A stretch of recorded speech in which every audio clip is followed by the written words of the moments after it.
You've been reading One Piece wrong. Not wrong like you held the book upside down, wrong in a much more insidious way. You've been reading the abridged version, the theatrical cut. 30% of Oda's actual story is locked away in a section you scroll past like terms and conditions on a software update. I'm talking about the SBS, and it changes everything you thought you knew. Anime Autopsy here, and I need you to sit down for this one. Actually, you're probably already sitting. You're watching a 2-hour video essay about Japanese comic book supplementary material. So the odds that you're standing at attention, like some kind of military recruit, are statistically negligible.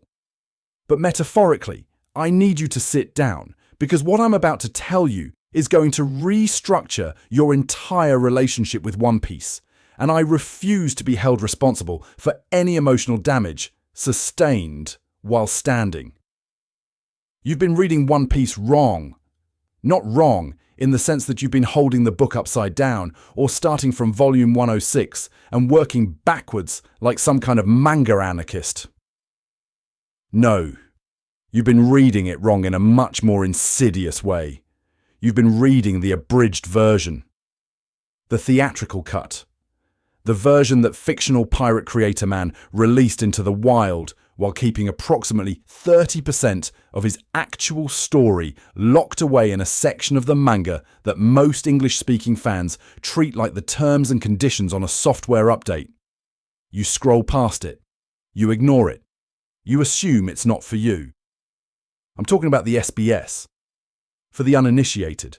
And I genuinely hope there aren't many of you, because if you clicked on a video titled 2 Hours of Canon One Piece Lore You Never Saw, without knowing what the SBS is, you've made a series of questionable life decisions that I respect immensely. The SBS stands for Shitsumon o Boshu Suru, which translates roughly to I'm taking questions. It's a Q&A section that Eiichiro Oda has been running in the margins of One Piece Tankobon volumes since volume 4, back in 1998. That's 26 years of continuous, canonical, direct from the source world building that exists in the spaces between chapters. And the Western fandom has collectively decided that this information is optional. It's not optional. It's never been optional. And the fact that you think it's optional is exactly why your One Piece theories keep falling apart. Let me be absolutely clear about something. And I'm going to say this with the full weight of someone who has spent an embarrassing amount of their finite human lifespan cataloguing joke questions about whether Zoro's swords have genders. The SBS is not bonus content. It's not DVD extras. It's not the manga equivalent of those behind-the-scenes featurettes where actors pretend they had a great time on set. The SBS is canon. Capital C, Oda has stated this explicitly on multiple occasions, and more importantly, he has demonstrated it by using the SBS to deliver information that directly impacts the main narrative. You want an example? Fine. Let's talk about Portgas D. Ace's tattoo. For years, and I mean years, the fandom debated whether the AC tattoo on Ace's arm with the crossed out S was a spelling error, a stylistic choice, or some kind of coded message. People wrote essays about this. They constructed elaborate theories involving Ace's childhood, his relationship with Sabo, his identity crisis as the son of the Pirate King. And you know what? Some of those theories were correct. But do you know how they were confirmed? Not in the manga, not in a dramatic flashback. In SBS Volume 56, where Oda casually dropped that the crossed-out S represents Sabo's Jolly Roger, confirming that Ace knew Sabo was alive, or at minimum wanted to honour his memory in a way that the main story hadn't yet revealed. That's not trivia. That's plot. And here's where my mind brain starts doing the emotional maths that keeps me awake at night. If Oda is willing to confirm a major character detail like that in the SBS, what else has he confirmed that we've missed? What other revelations are sitting in the margins of volumes that English readers never bought because the official translation came out 3 months after the fan scans? And by then, everyone had moved on to arguing about whether Gear 5th was a retcon. The answer, as I have discovered through what I can only describe as an unhealthy amount of research, is basically everything. Character birthdays, SBS, blood types, SBS, Devil Fruit Awakening mechanics. Explained in the SBS years before Doflamingo demonstrated them in Dressrosa. The confirmation that Garp is Luffy's grandfather and Dragon is his father. That bombshell dropped in SBS Volume 59, and while yes, it was also revealed in the manga around the same time, the SBS version included additional context about the family tree that the main story glossed over. Oda has used this Q&A section to explain how Brook uses the bathroom, how Frankie's cola-powered body actually functions, why fishmen can breed with humans, and what would happen if various characters ate specific devil fruits. These aren't hypotheticals. These are canonical answers to questions that fans asked. And Oda answered, because he apparently cannot help himself. The man is allergic to leaving questions unanswered. He just refuses to answer them in the main story. Now, you might be sitting there, doing that thing where you're half listening while scrolling through your phone, thinking, okay, Anime Autopsy, you magnificent lead coroner of fictional pirate media. I understand that the SBS has some lore in it, but surely the important stuff makes it into the manga eventually, right? Surely I don't actually need to read Oda Sensei's responses to questions about whether Luffy's sandals have feelings. And to that I say, you sweet summer child, you absolute babe in the woods of One Piece comprehension. You have no idea how much information is locked behind that wall. Let me give you a number, and I want you to really sit with this number. As of Volume 107, there are over 500 distinct pieces of world-building information that exist exclusively in the SBS, not referenced in the SBS and later confirmed in the manga, not hinted at in the SBS and expanded upon in Vivre cards. Exclusively. Only. Nowhere else. If you have never read the SBS, there are 500 facts about the One Piece world that you simply do not know, and some of those facts are load-bearing pillars of the narrative structure. Do you know why certain characters have the middle initial D? The SBS has discussed this. Do you know the actual mechanics of how devil fruits reincarnate after their user dies? SBS. Do you know what Oda's original plans were for certain characters before editorial made him change course? He's talked about it. In the SBS. While answering a question about whether Chopper's hat is edible. This is the thing that drives me absolutely up the wall. And I mean that literally. I have paced the walls of my recording space like some kind of One Piece obsessed Spider-Man, trying to figure out how to communicate this to people. The SBS isn't a separate thing. It's not a companion piece.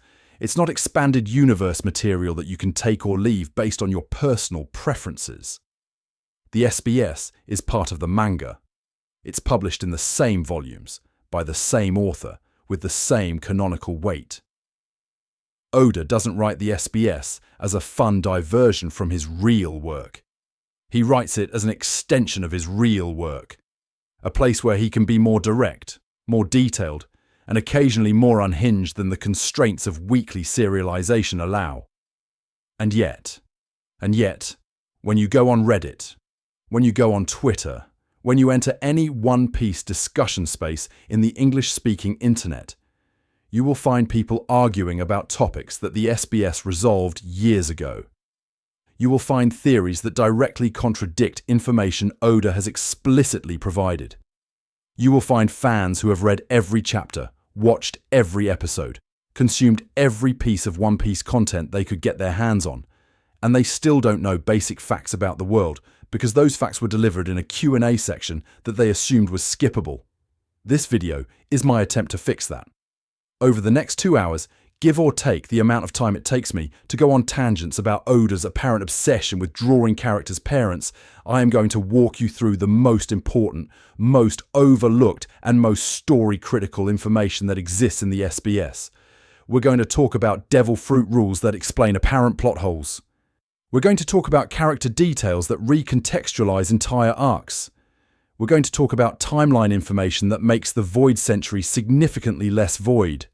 And yes, we're going to talk about the pants question, because apparently the biological mechanics of a living skeleton are canon, and I have opinions about it. But before we get into the specific lore drops, before we start concocting the cockery that is SBS-based theory crafting, we need to address something fundamental. We need to talk about why you haven't read this stuff. We need to talk about the systemic, structural, and frankly kind of depressing reasons why the English-speaking One Piece fandom has been operating with incomplete information for over 2 decades. Because it's not entirely your fault. The deck has been stacked against you. And understanding how that happened is the first step toward understanding why the SBS matters so much. So let's talk about the translation gap. Let's talk about accessibility. Let's talk about the ways in which the global One Piece community has been accidentally gatekept from 30% of its own story. And then, once we've established the foundation, we're going to dive so deep into SBS lore that you'll need a coating to survive the pressure. Consider this your warning. Consider this your invitation. Consider this the moment where Anime Autopsy looked you dead in the eyes through the medium of pre-recorded video and said, "Everything you think you know about One Piece is built on an incomplete foundation, and I'm about to show you what you've been missing. Let's get into it." Now, I could stand here, metaphorically speaking, since I'm almost certainly sitting in a chair that's doing terrible things to my posture, and I could blame you for not reading the SBS. I could wag my finger at the English-speaking fandom and say, "Shame on you for not seeking out this information." But that would make me a hypocrite of the highest order, and more importantly, it would be inaccurate. Because the truth is, even if you wanted to read every SBS in existence, even if you were the most dedicated One Piece scholar in your time zone, you would still be operating with incomplete information. And that's not your fault. That's a systemic problem that starts with 3 letters that strike fear into the hearts of localization discourse everywhere. Viz. Now, before the Viz defenders come for me in the comments, and I know you're out there because you show up every time I breathe in the direction of translation criticism, let me be clear. Viz Media has done more to bring One Piece to the English-speaking world than basically any other entity.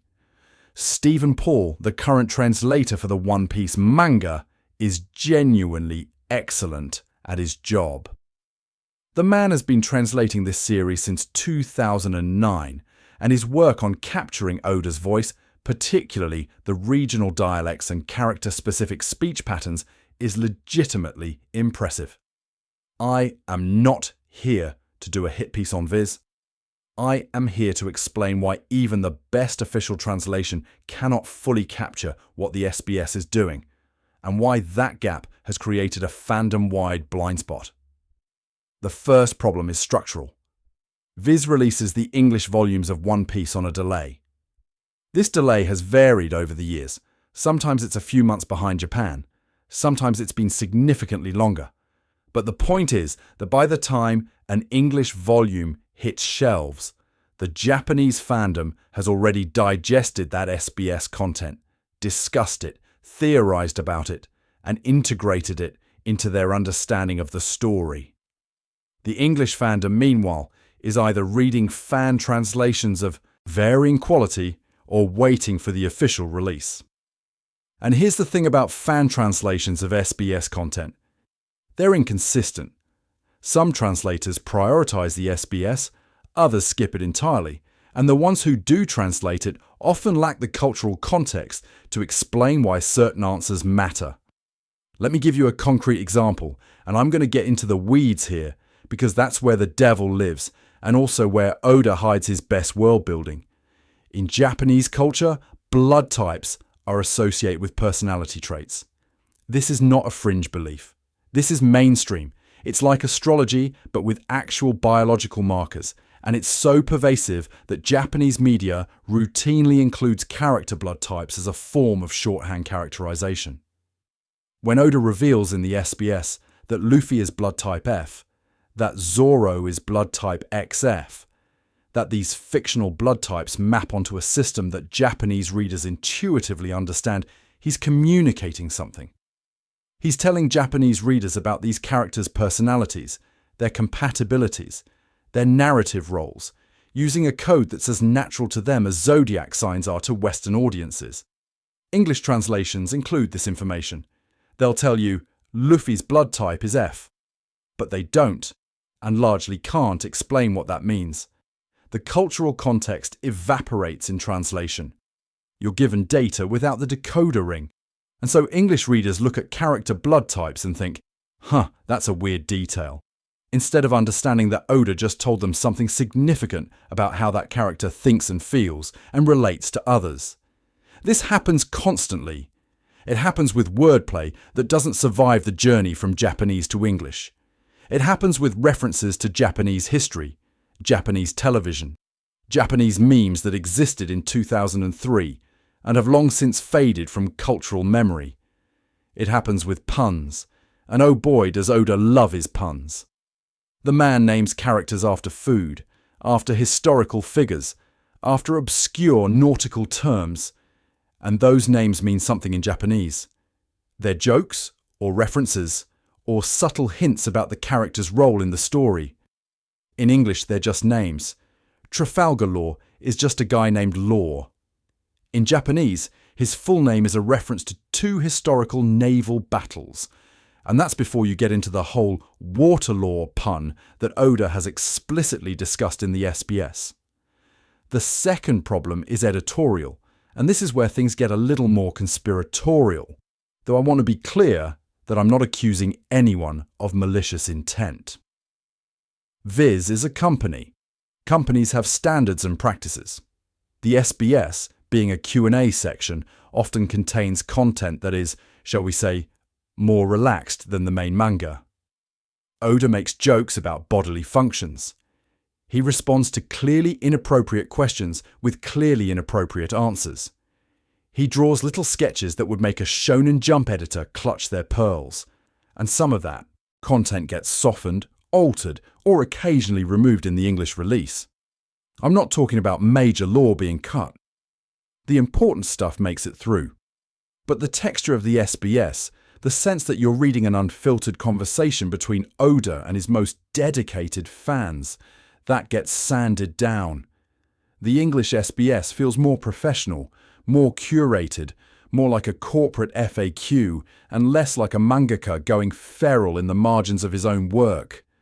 And that tonal shift matters, because it changes how readers perceive the SBS.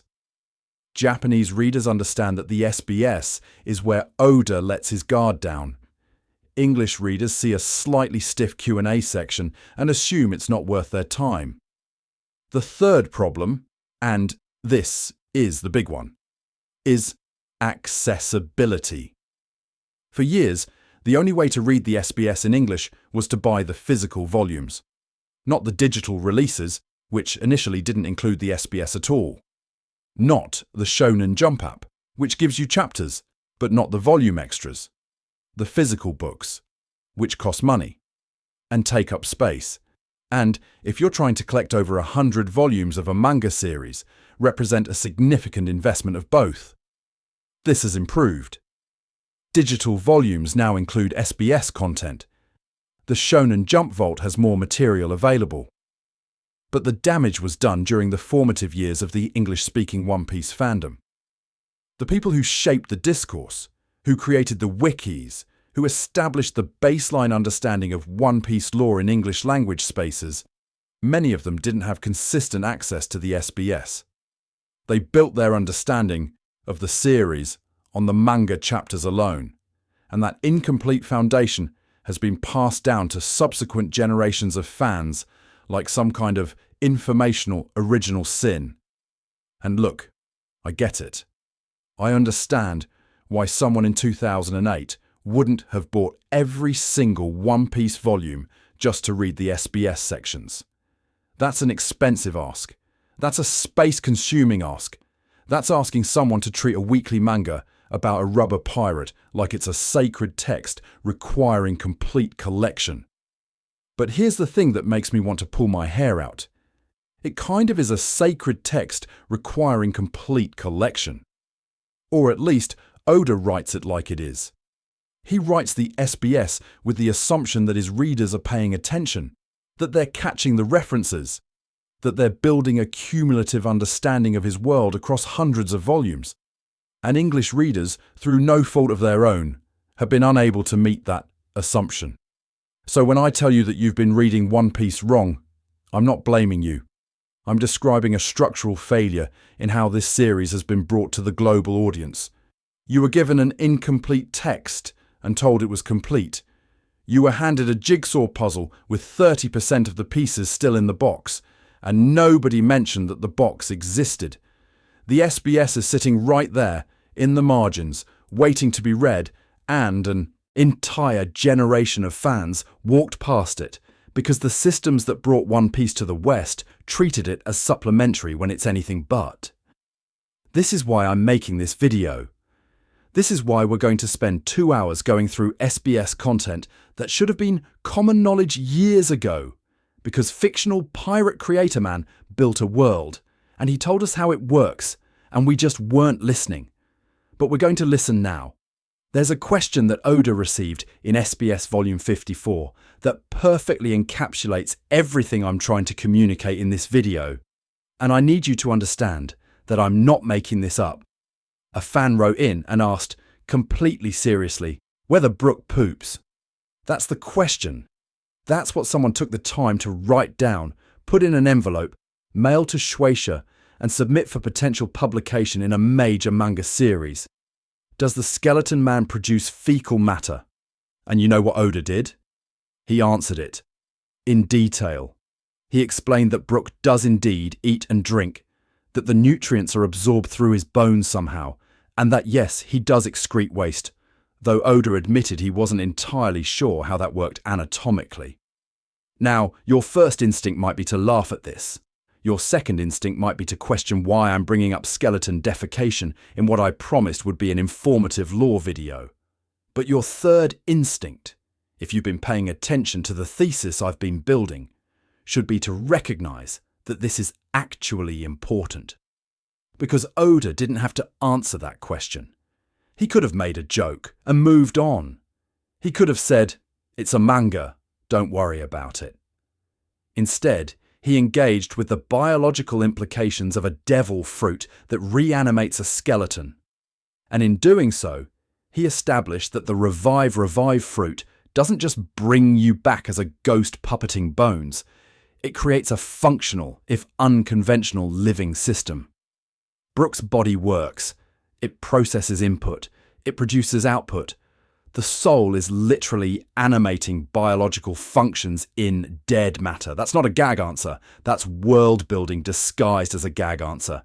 And if you think that distinction matters to Oda, you haven't been paying attention to how this man writes. The Western fandom, and I'm including myself in this criticism because I was guilty of it for years, has this persistent habit of sorting SBS content into two categories.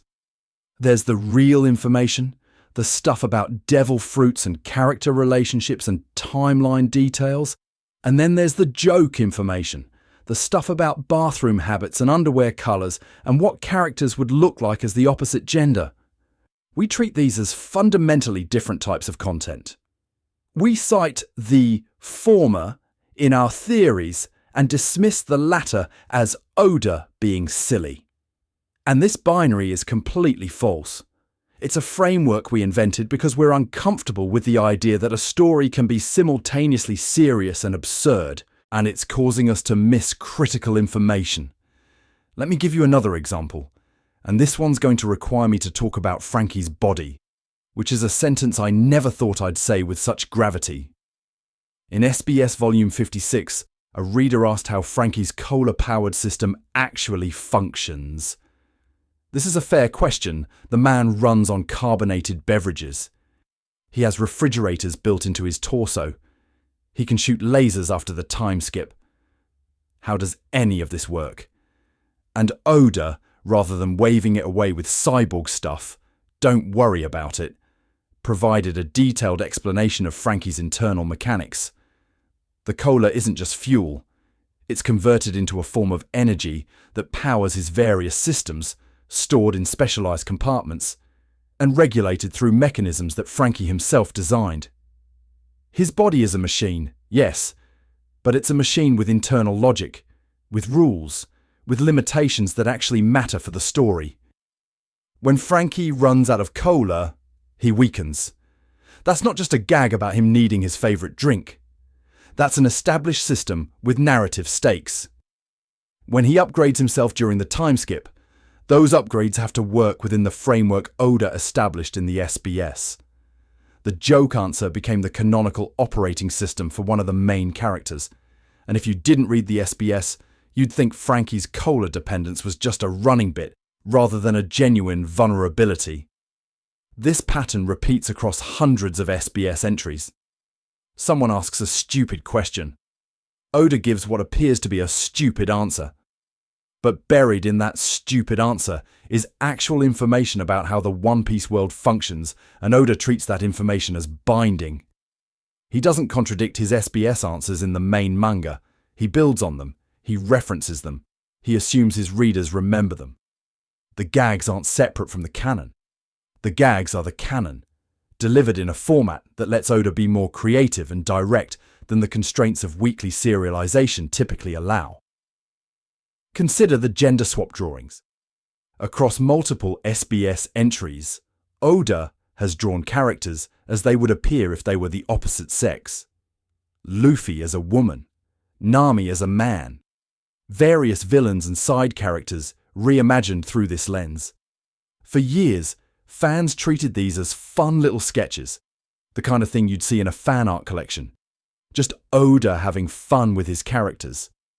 Then Ivankov showed up in Impel Down with a devil fruit that can literally change people's sex.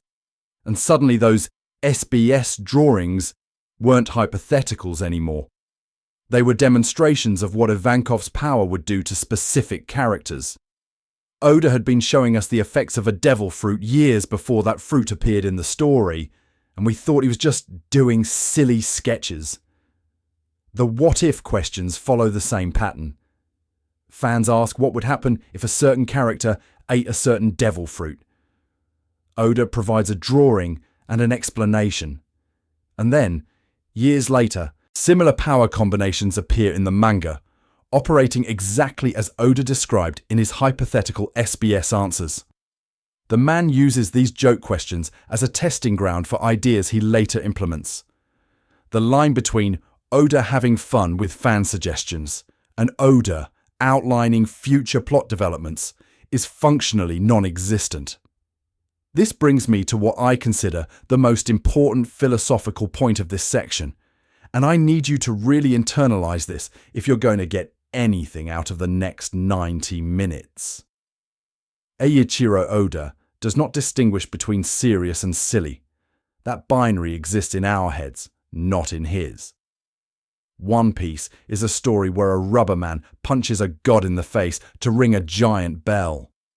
It's a story where genocide is treated with appropriate weight and then followed by a gag about tangerines.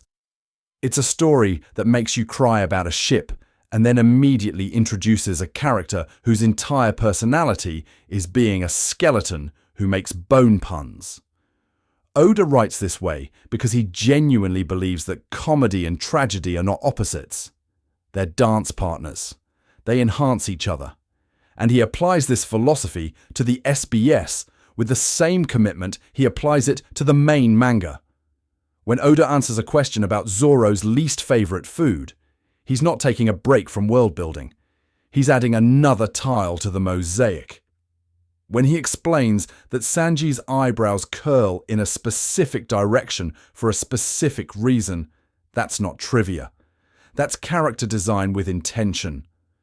When he responds to a question about whether Chopper's hat is edible by explaining the material composition and cultural significance of that hat, he's enriching the world even when he's being funny. Every answer is canonical. Every joke is load-bearing. The SBS isn't Oda on vacation. It's Oda without a filter, which means it's Oda at his most honest about how his world actually works. I'll give you one more example before we move on, and this one still makes me want to shake people. In SBS Volume 63, a reader asked about haki. This was during the early post-time skip period, when the power system was still being established in the main manga. Readers were confused about how it worked, what its limitations were, how it interacted with devil fruits. And Oda, in the SBS, provided clarifications that wouldn't be fully demonstrated in the manga for years. He explained the relationship between the three types. He hinted at advanced applications. He established baseline rules that the fandom spent the next decade arguing about, because they didn't read the SBS, where those rules were literally written down. People constructed elaborate headcanon about haki mechanics. They debated in comment sections and Discord servers and subreddit threads. They presented theories as revolutionary insights into Oda's power system. And the whole time, the answers were sitting in Volume 63, waiting for someone to read them. The gag Q&A section contained more concrete information about haki than the manga had provided at that point, and the fandom ignored it because it was in the joke section of the book. This is what I mean when I say the gag versus canon binary is false. It's not that SBS content is secretly serious. It's that seriousness and humour aren't opposed in Oda's creative framework. He will drop essential lore while answering a question about nipples. He will establish world-altering mechanics in response to a query about bathroom schedules. The format is informal, but the information is ironclad.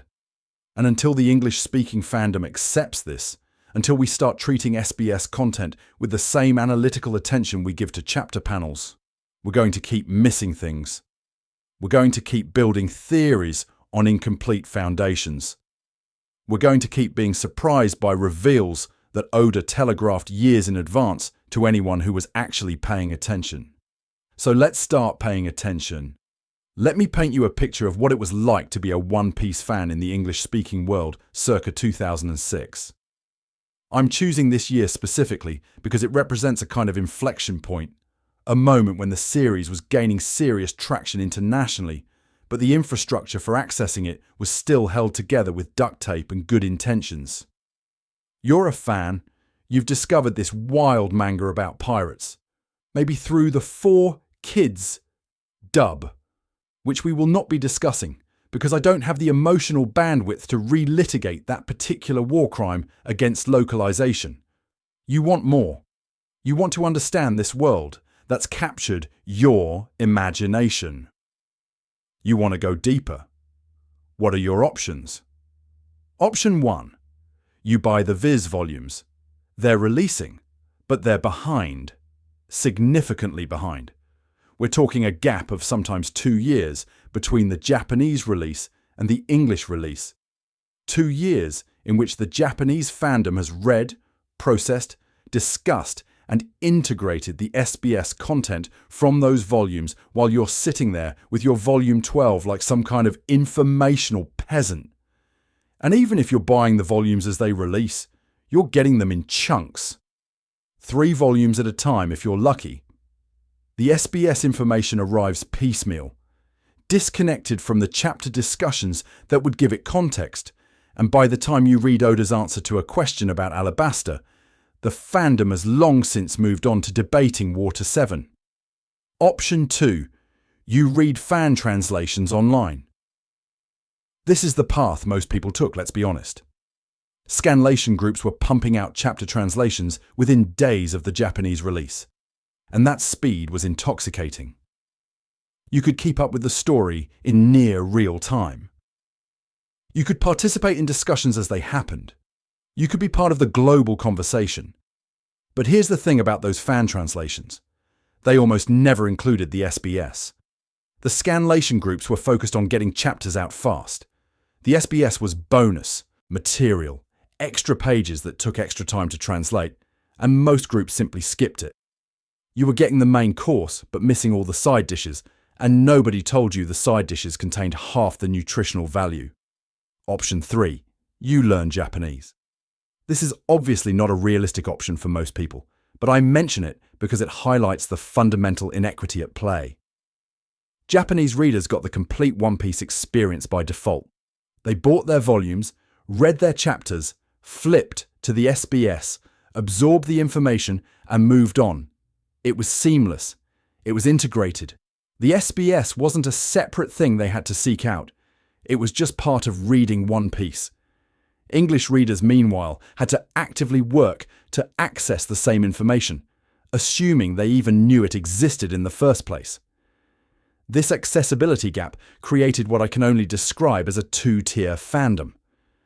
On one tier, you had the dedicated collectors, the people who bought every volume, read every SBS, maintained personal databases of Oda's answers, and built their understanding of One Piece on the complete text. These people existed. I've met them. They're slightly unhinged in the best possible way, and they've been trying to share SBS information with the broader fandom for years with varying degrees of success. On the other tier, you had everyone else. The majority. The people who loved One Piece, who engaged with it deeply, who wrote theories and analysis and fan fiction, but who were working with an incomplete dataset because the complete dataset was locked behind barriers of money, time, and language. And here's where my mind-brain really starts doing the uncomfortable maths. The people who shaped English-language One Piece discourse, the people who created the wikis and wrote the analysis posts and established what everyone knows about the series, many of them were in that second tier. Not because they were lazy or didn't care, but because the systems in place made accessing the SBS genuinely difficult. They built the foundation of English One Piece fandom on manga chapters alone, and that foundation became self-perpetuating. New fans would join, learn from existing resources, absorb the established understanding, and never realize that understanding was incomplete. The One Piece. Wiki deserves special mention here, and I want to be clear that I'm not criticizing the people who built and maintain it. They've done heroic work cataloguing an absurdly complex fictional world, and without their efforts, the English fandom would be in a much worse state. But the wiki, by necessity, had to make decisions about what information to prioritize. SBS content is included, but it's often separated from main article text, relegated to trivia sections, treated as supplementary rather than foundational. When you read a character's wiki page, you get their manga history front and center. The SBS details that flesh out that character, that explain their design, choices and personality quirks and thematic significance, those are further down, in sections that casual readers often skip. This isn't a criticism of the wiki's structure, it's an observation about how that structure reflects and reinforces the fandom's existing biases about what counts as important One Piece information. The SBS is there, technically accessible, but it's not centered. It's not integrated into the main narrative the way it's integrated in the actual manga volumes. The architecture of our informational resources tells readers, implicitly, that SBS content is bonus material. And readers, reasonably, take that signal and act accordingly. The situation has improved. I want to be clear about that, because I'm not trying to paint a picture of unrelenting doom. Digital releases now include SBS content. The official Shonen Jump app gives you access to a massive back catalogue. Fan communities have done incredible work translating and archiving SBS entries, making them searchable and accessible in ways they never were before. If you want to read the SBS today, in 2024, you can do it. The barriers have lowered significantly. But the damage from those early years persists. The baseline understanding of One Piece that was established when the SBS was inaccessible, that understanding hasn't been fully updated. There's a generational divide in the fandom between people who grew up with easy SBS access and people who didn't, and that divide manifests in subtle but persistent ways. Arguments that should have been settled years ago keep recurring, because one side is citing SBS evidence and the other side doesn't know that evidence exists. Theories that contradict established SBS facts keep gaining traction because the facts aren't common knowledge. The fandom's collective understanding is fragmented, with some people operating from the complete text and others operating from the abridged version, and both groups think they're talking about the same thing. This is why representation matters, and I mean that in the most literal sense. It matters where information is represented, how it's presented, who can access it, and what barriers exist to that access. The SBS has always been canonical. It's always been important. But for large portions of the fandom, it might as well not have existed because the practical barriers to accessing it were too high. The story was there, waiting to be read in full, and structural factors prevented people from reading it. I think about this a lot. Probably more than is healthy for someone who ostensibly has other things to do with their life. I think about how many arguments I've seen that would have been resolved immediately if the participants had access to the same information. I think about how many theories I've watched rise and fall that were directly contradicted by SBS answers from a decade ago. I think about the weird, fractured nature of One Piece fandom discourse, where everyone's working from slightly different datasets and nobody realizes it. This video is, in part, an attempt to level that playing field. Not by gatekeeping SBS knowledge, not by positioning myself as some kind of enlightened keeper of secret information, but by putting it all out there, by taking the most important, most overlooked, most story-critical SBS content and presenting it in a format that's actually accessible to everyone. If you can watch a YouTube video, you can now have access to information that was functionally unavailable to English readers for over a decade. That's the goal. That's what we're doing here. We're not just discussing One Piece lore for the fun of it, though it is genuinely fun in a way that probably says something concerning about my personality. We're attempting to repair a structural failure in how this story is being communicated to its global audience. We're trying to give everyone the same book. All right, we've established the philosophical framework. We've talked about why the SBS matters, why you haven't read it, and why that's not entirely your fault. But philosophy only gets us so far. At some point, you need receipts. You need concrete examples of SBS information that fundamentally altered the understanding of One Piece for people who actually read it. You need me to stop speaking in abstractions and start pointing at specific volumes and saying this, right here, this changed everything. So let's do that. Let's start with SBS Volume 41, because this is the one that makes me want to travel back in time and shake the entire English-speaking fandom by the shoulders. Volume 41 came out in Japan in 2006 during the Water 7 and Enies Lobby arc. The manga was at peak intensity. Luffy was fighting Lucci. The Straw Hats were going to war with the world government. Emotions were running high. And in the margins of this volume, while everyone was focused on the main story, Oda casually answered a question about devil fruits that would have resolved approximately 60% of all devil fruit discourse for the next 18 years. A reader asked, what happens to a devil fruit when its user dies? This is not a small question. This is one of the foundational mysteries of the One Piece power system. We've seen characters die. We've seen new characters with powers that previously belonged to dead characters. The implication that devil fruits somehow transfer after death has been hanging over the series since Alabasta at minimum. And in SBS Volume 41, Oda explained it. The devil fruit, he said, returns to circulation after its user dies. It reincarnates in a nearby fruit, transforming that fruit into the new devil fruit. The power isn't gone. It's recycled. The world has a fixed number of devil fruits, and death is just a temporary interruption in who's wielding them.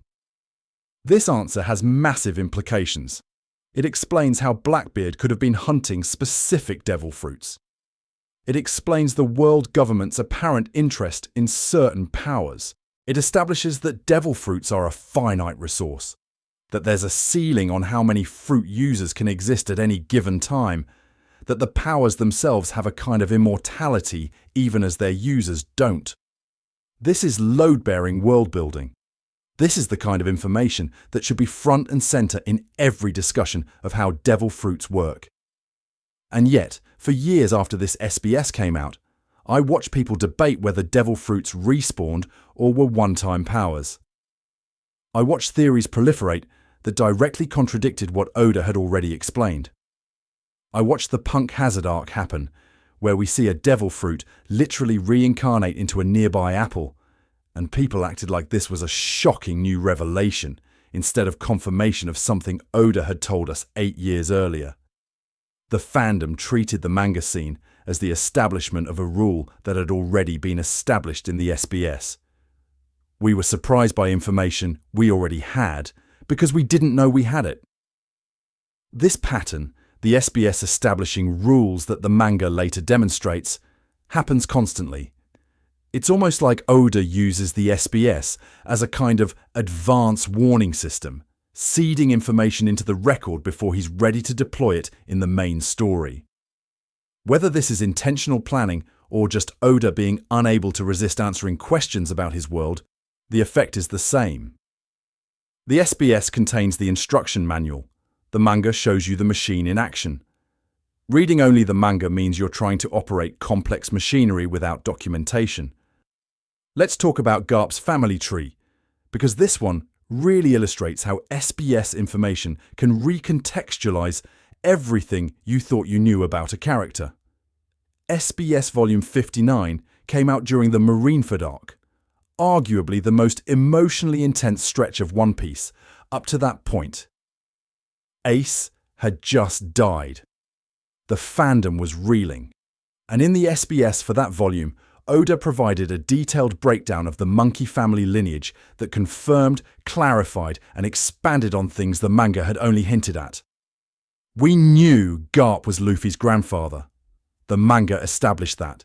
But the SBS gave us the full picture. Dragon is confirmed as Garp's son, not son-in-law, which some people had speculated. Luffy's mother is deliberately not mentioned, which Oda acknowledged as intentional, seeding a mystery that still hasn't been resolved. The timeline of when Garp was active, when Dragon broke from him, when Luffy was born and entrusted to Garp's care, all of this gets filled in through SBS answers that the manga never explicitly states. More importantly, the SBS gave us insight into Garp's emotional state that the manga only shows through action. Oda talked about how Garp feels about Dragon's choices, about Luffy's piracy, about being caught between his duty as a Marine and his love for his family. This isn't subtext anymore, this is text. It's just text that exists in the SBS rather than the chapter pages. When you watch Garp stand frozen at Marineford, unable to stop Ace's execution, his internal conflict isn't something you have to infer. Oda has already told you exactly what's going through his head. You just have to have read the SBS to know it. Here's another one that drives me up the wall. The ages of the characters. This seems like trivia, right? Who cares how old Shanks is, or when exactly Roger died, or the specific year the O'Hara incident happened? But here's the thing, One Piece has a timeline. Events happen in sequence, characters age, and when Oda provides specific ages in the SBS, he's giving you the tools to construct that timeline with precision. Cross-reference the SBS ages with confirmed historical events, and suddenly you can calculate things. You can figure out how old certain characters were during the God Valley incident. You can determine which characters could have theoretically met based on when they were active. You can identify inconsistencies, places where the math doesn't quite add up, which either represent Oda mistakes or deliberate mysteries waiting to be solved. The SBS ages aren't just fun facts, they're data points. They're coordinates on a map of One Piece history that Oda has been quietly drawing for decades. The supernovas provide another perfect example. When the worst generation was introduced at Sabaody, the manga gave us their names, their bounties, and brief demonstrations of their abilities. That's it. We knew almost nothing about where they came from, why they became pirates, or what their goals were beyond reaching the New World. The SBS, over subsequent volumes, filled in those gaps. We learned about Kid's backstory, about Law's connection to certain historical events, about the specific circumstances that led each supernova to the Grand Line. This information took years to appear in the manga proper, and some of it still hasn't been fully addressed in chapter form. If you were theorizing about the supernovas based solely on manga information, you were working with a fraction of the available data. And then there's the stuff that still hasn't made it into the manga and probably never will. Character birthdays that encode thematic significance. The specific islands various characters come from. Favorite foods that reveal personality traits. Least favorite things that hint at traumas. Oda has built profiles of his characters in the SBS that are far more detailed than anything the manga's pacing allows him to include. These details don't drive plot, but they drive understanding. They're the difference between knowing a character and knowing about a character. I want to be clear about something before we move on. I'm not arguing that you can't enjoy or understand One Piece without reading the SBS. Obviously you can. Millions of people do. The main manga tells a complete story with beginning, middle, and eventual end. You can follow that story, appreciate it, engage with it deeply, all without ever opening an SBS section. But if you want to theorize accurately, you need the SBS.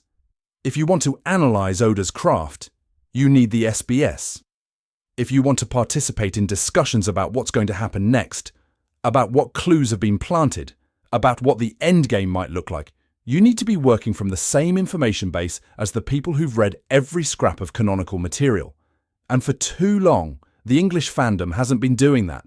We've been trying to solve a puzzle with missing pieces and then getting frustrated when our solutions don't quite fit. The next 3 sagas of this video are going to give you those missing pieces.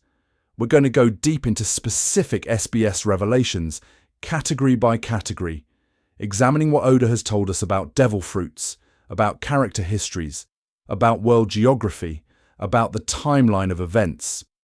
We're going to take that information and extrapolate, using the cockery corner of theory crafting to connect SBS breadcrumbs to the story's biggest mysteries. And then we're going to step back and ask what all of this tells us about Oda as a creator, about One Piece as a text, and about how we should be reading this story going forward. But that's for later. For now, we pause. We let the foundation settle. We make sure we're all standing on the same ground before we start building higher. Because what comes next is where things get really interesting. Welcome to Saga 2, which I'm affectionately calling the autopsy table, because we're about to crack open the ribcage of One Piece canon and start examining organs. If Saga 1 was about convincing you that the SBS matters, Saga 2 is about proving it through sheer volume of evidence. We're going category by category, revelation by revelation, and by the end of this section, you're going to have more concrete One Piece knowledge crammed into your skull than you did when you woke up this morning. You're welcome, and also, I'm sorry. Let's start with devil fruits, because of course, we're starting with devil fruits, the power system that defines One Piece combat, drives character identity, and has generated more fan theories than any other element of the series. You think you understand how devil fruits work. You've read the manga. You've seen the abilities. You've watched Luffy punch his way through increasingly improbable situations using rubber physics that would make an actual physicist weep. But here's the thing. The manga shows you devil fruits in action. the SBS tells you why they work the way they do. Those are two very different types of information.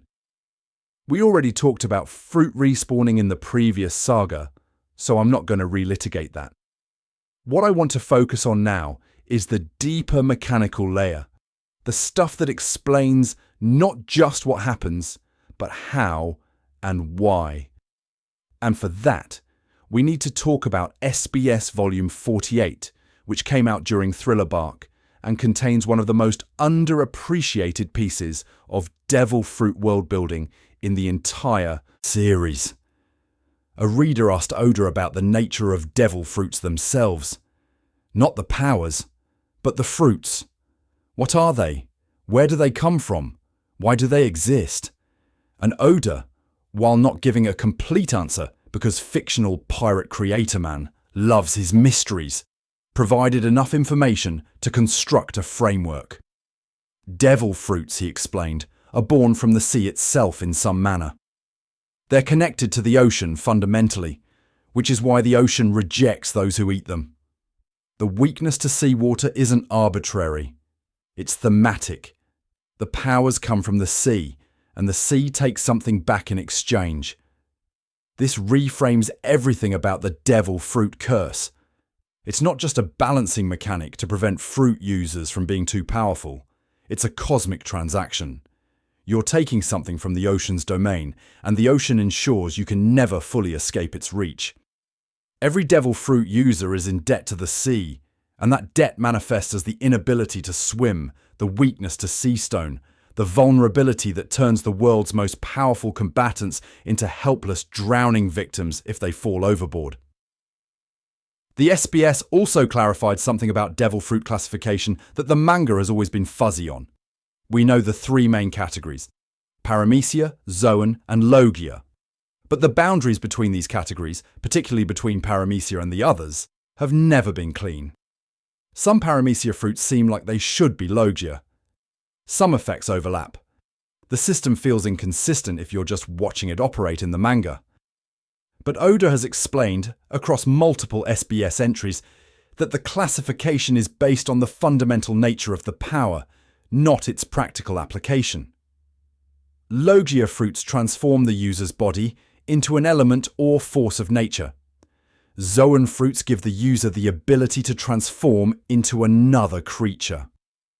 Paramecia is everything else, which is why it's the most varied category. A fruit that lets you turn into rubber is Paramecia, because rubber isn't an element and it isn't a creature.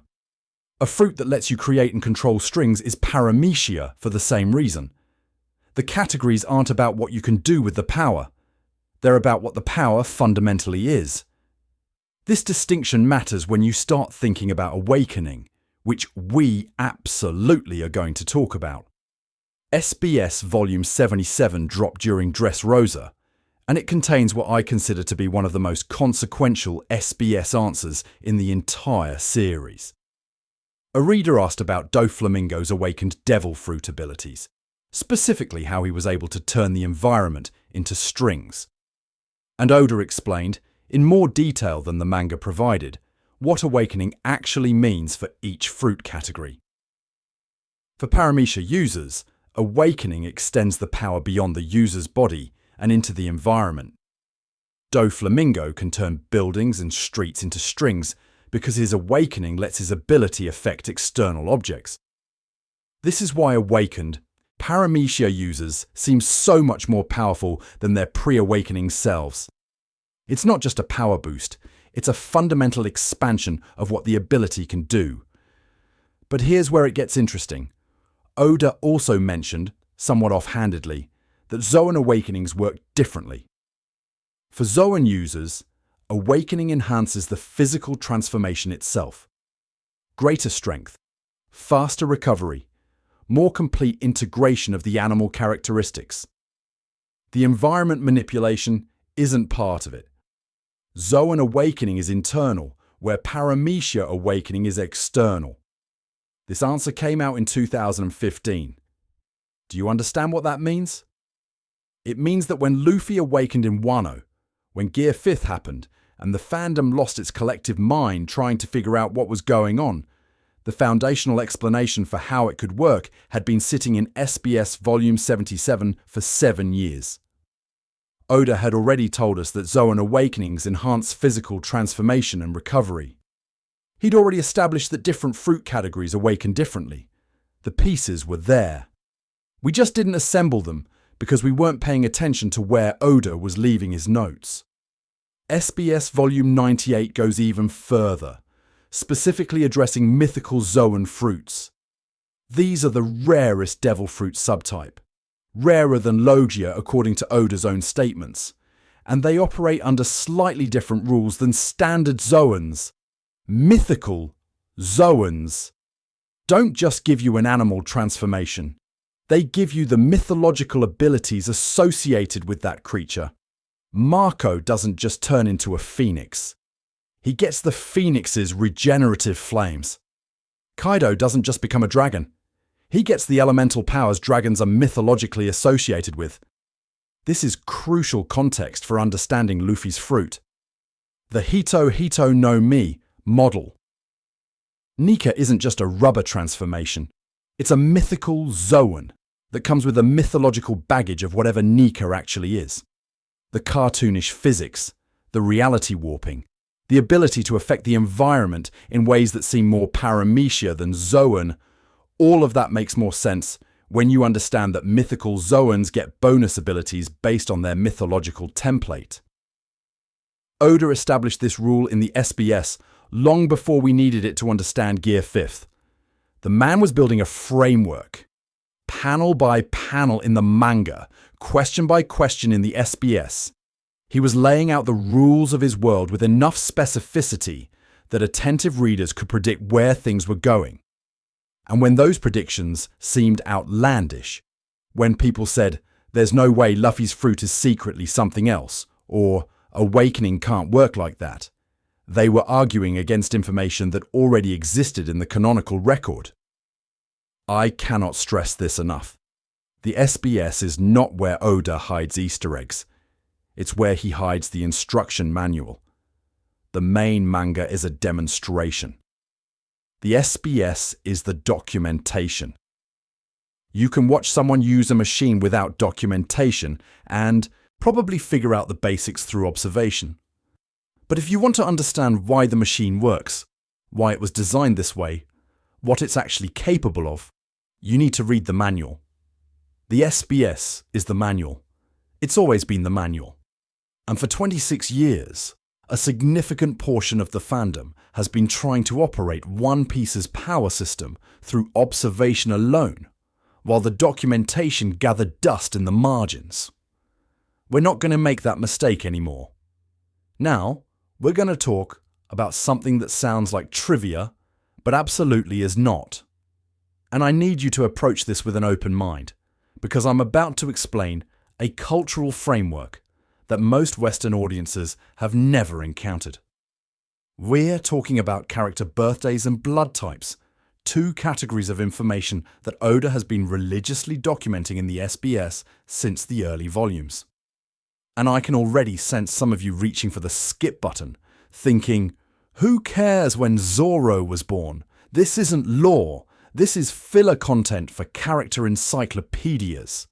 Stay with me. I promise this matters.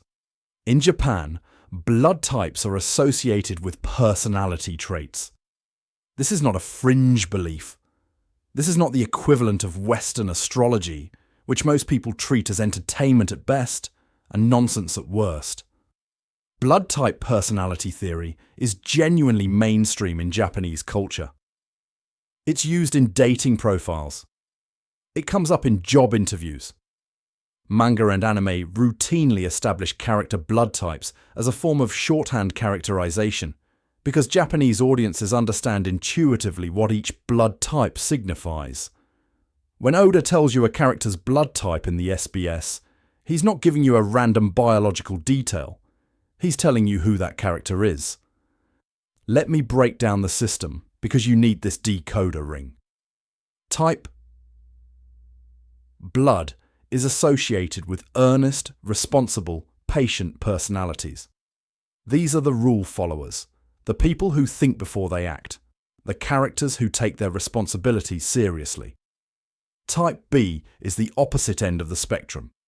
Creative, passionate, selfish, in the sense of following their own path regardless of social expectations. Type B characters do what they want. Type O is confident, ambitious, and leadership-oriented. Type O characters believe in themselves and expect others to follow. Type AB is the rarest and strangest, associated with rational but eccentric personalities. People who seem to operate on a different wavelength than everyone around them. Now apply this to One Piece characters and watch the patterns emerge. Luffy is Type F. That's not a real blood type, and that's exactly the point. Oda gave Luffy a fictional blood type that doesn't exist in the Japanese system, signalling that Luffy doesn't fit into normal personality categories. He's literally off the charts. He can't be classified using the same framework that applies to ordinary people. This isn't Oda being random. This is Oda using the blood type system to tell Japanese readers that Luffy is fundamentally different from everyone else in the story. Zoro is Type XF, another fictional type, reinforcing that the monster trio operates outside normal parameters. Sanji is Type S, Nami is Type X, Usopp is Type S, Chopper is Type X. The Straw Hats are predominantly categorized with fictional blood types because they're not meant to fit into conventional boxes. They're exceptional. The blood types tell you this before the story does. But when Oda uses real blood types, the characterization becomes even more precise. Robin is Type S, but many antagonists and morally complex characters are given real blood types that map onto the Japanese personality system. Characters who are meant to feel grounded, whose motivations are comprehensible within normal human psychology, get blood types that Japanese readers can immediately pass. Characters who transcend normal psychology get the fictional types. This is a layer of characterization that exists entirely in the SBS and is completely invisible to audiences who don't understand the cultural context. You can read every chapter of One Piece, watch every episode, absorb every piece of English translated content, and you would never know that Oda has been using blood types as a characterization tool because the system those blood types reference doesn't exist in Western culture. The birthday system is equally coded, but in different ways. Oda doesn't assign birthdays randomly. Each birthday is chosen for specific reasons, and those reasons range from wordplay to historical references to thematic significance. Decoding why a character has a particular birthday often reveals something about how Oda conceptualizes that character. Let me give you some examples that demonstrate the depth of this system. Luffy's birthday is May 5th. In Japan, May 5th is Children's Day, formerly known as Boys' Day, a national holiday celebrating the health and happiness of children. Luffy, the eternal child, the character who never loses his sense of wonder and play, was given the birthday that literally celebrates childhood. That's not a coincidence. That's Oda telling you something fundamental about who Luffy is. Ace's birthday is January 1st, the first day of the year, signifying new beginnings. This becomes tragically ironic given that Ace's story is about the burden of the past, about being defined by his father's legacy rather than being allowed to start fresh. The birthday that should represent new beginnings belongs to a character who was never allowed to have one. Robin's birthday is February 6th. In Japanese wordplay, 216 can be read as Nero, which sounds like Nico. Her birthday is literally her name encoded in numbers. This type of numerical wordplay, called Goro or Wise, is extremely common in Japanese culture, and Oda uses it constantly in the SBS birthday assignments. Many character birthdays are puns on their names, their abilities, or key concepts associated with them. English readers see a date. Japanese readers hear a word. Zoro's birthday is November 11th, which can be written as 1111. 4 ones. 4 swords, if you think about his dream of becoming the world's greatest swordsman and the various sword styles he's mastered. Some fans have also connected it to the visual of 4 parallel lines resembling sword blades. Whether that specific interpretation is correct, or whether Oda had a different reason, the point is that the birthday wasn't random. There's meaning encoded in it. The historical references get even more interesting. Several marine characters have birthdays that correspond to significant dates in naval history, both Japanese and Western. Characters associated with revolution or governmental overthrow have birthdays connected to revolutionary dates. Oda is mapping his fictional world onto real history through birthday assignments, creating resonances that add depth to characters for readers who catch the references. And this brings me to the frustrating part, the part that makes me want to construct elaborate educational programs about Japanese cultural literacy. All of this meaning, all of this careful characterization, all of these layers of significance that Oda has been building for over 2 decades, it's invisible to most English-speaking fans. We see a birthday and think, oh, that's when they celebrate. We see a blood type and think, that's a weird detail to include. The code is right there, published in the SBS, completely canonical, and we can't read it because we don't have the cultural framework. This is why I keep hammering on the translation gap. It's not just about words being converted from Japanese to English. It's about entire systems of meaning that don't survive the journey. The SBS contains information that is technically accessible in English translation, but functionally meaningless without cultural context that the translations don't and can't provide. You can read that Luffy's blood type is F, without understanding that fictional blood types are Oda's way of signaling transcendent characterization.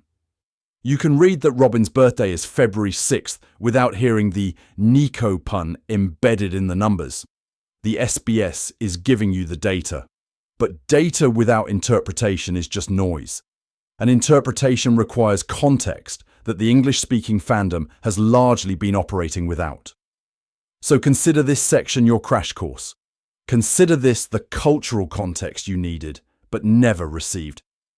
When you go back and look at One Piece character profiles, when you see those birthdays and blood types listed in the SBS, you now have at least a basic framework for understanding what Oda is communicating through them. It's not trivia, it's characterization delivered through cultural codes. And now you can start reading those codes. We need to talk about the dark stuff now. And I want to preface this by saying that One Piece, despite its reputation as a fun adventure manga about a rubber boy and his friends, has always contained genuinely harrowing content. Genocide, slavery, systemic oppression, child abuse, the death of dreams. Oda wraps these themes in colourful artwork and punctuates them with gag panels, but the darkness is there, baked into the narrative from the very beginning. What you might not realise is that some of the darkest implications of the story exist primarily in the SBS, where Oda can be more explicit about trauma than Shonen Jump's editorial standards typically allow. Let me explain what I mean by editorial standards, because this is important context. Shonen Jump is a magazine aimed at teenage boys. It has content guidelines. There are things you can show and things you cannot show, things you can imply, and things you need to leave ambiguous. Oda has been navigating these restrictions for over 25 years, and he's gotten very good at conveying dark content through implication and visual metaphor, rather than explicit statement. But the SBS operates under slightly different rules. It's still published, still subject to editorial oversight, but the Q&A format gives Oda more latitude to discuss sensitive topics directly when fans ask about them. The result is that some of the most disturbing details about beloved characters exist only in SBS answers, and I think you need to know them. Let's start with Trafalgar Law, because his backstory in the manga is already one of the most devastating in the series, and the SBS somehow makes it worse. The Amber Lead syndrome that killed everyone Law loved, that turned his hometown into a mass grave and made him a hunted refugee, is explained in greater detail in SBS Volume 63 than the manga ever provides. Oda clarified that Amber Lead syndrome wasn't just a disease. It was a slow poisoning caused by generational exposure to a toxic substance that the world government knew was dangerous but allowed to be mined anyway because it was profitable. The people of Flevance didn't get sick randomly. They were poisoned by their own industry, an industry that existed to serve the wealthy and powerful elsewhere in the world. And when the poisoning became undeniable, when the population started dying en masse, the world government's response was to quarantine the city and let everyone die, rather than acknowledge their complicity in the disaster. The neighbouring countries that attacked Flevance, slaughtering refugees including children, did so because they were told Amber Lead syndrome was contagious. It wasn't. The world government lied, and that lie enabled a genocide. This is all in the manga to some degree. But the SBS fills in details that make the horror more concrete. The timeline of exposure, the symptoms Law would have experienced as the disease progressed, the fact that Law was functionally a dead child walking before Corazon found him. The manga shows you Law's trauma. The SBS makes you understand what that trauma actually entailed on a physical, day-to-day level. It's the difference between knowing someone suffered and understanding exactly how they suffered. Big Mom's backstory presents another case where the SBS contains implications the manga only hints at. Charlotte Linlin's childhood is already disturbing in the manga. An abnormally large child, abandoned by her parents, taken in by Mother Carmel and the sheep's house, and then that scene. The scene where Linlin eats and eats during her birthday party, and when she finally stops eating, everyone is gone. Mother Carmel, the other children, all vanished. Only Linlin remains, surrounded by destruction, having no memory of what happened. The manga never explicitly states what occurred. It shows you the before and the after, and trusts you to fill in the gap. But in SBS Volume 84, readers asked Oda directly about what happened, and while he didn't provide a graphic description, he confirmed that the implication is exactly what you think it is. Linlin ate them. In a dissociative state triggered by her eating disorder and the sensory overload of the semla, she consumed Mother Carmel and the children of the sheep's house. She doesn't remember because her mind couldn't process what she'd done. This confirmation transforms Big Mum from a villain into a tragedy. She didn't choose to become a monster. She became one in a moment of lost control that she cannot even remember.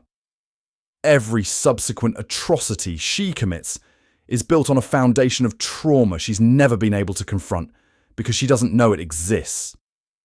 The SBS answer doesn't change what the manga showed, but it removes any ambiguity about interpretation. Big Mom is a cannibal who ate her mother figure as a child. That's canon. Oda said so. And he said so in the SBS rather than the manga because there are limits to what you can spell out in a teenage boys magazine.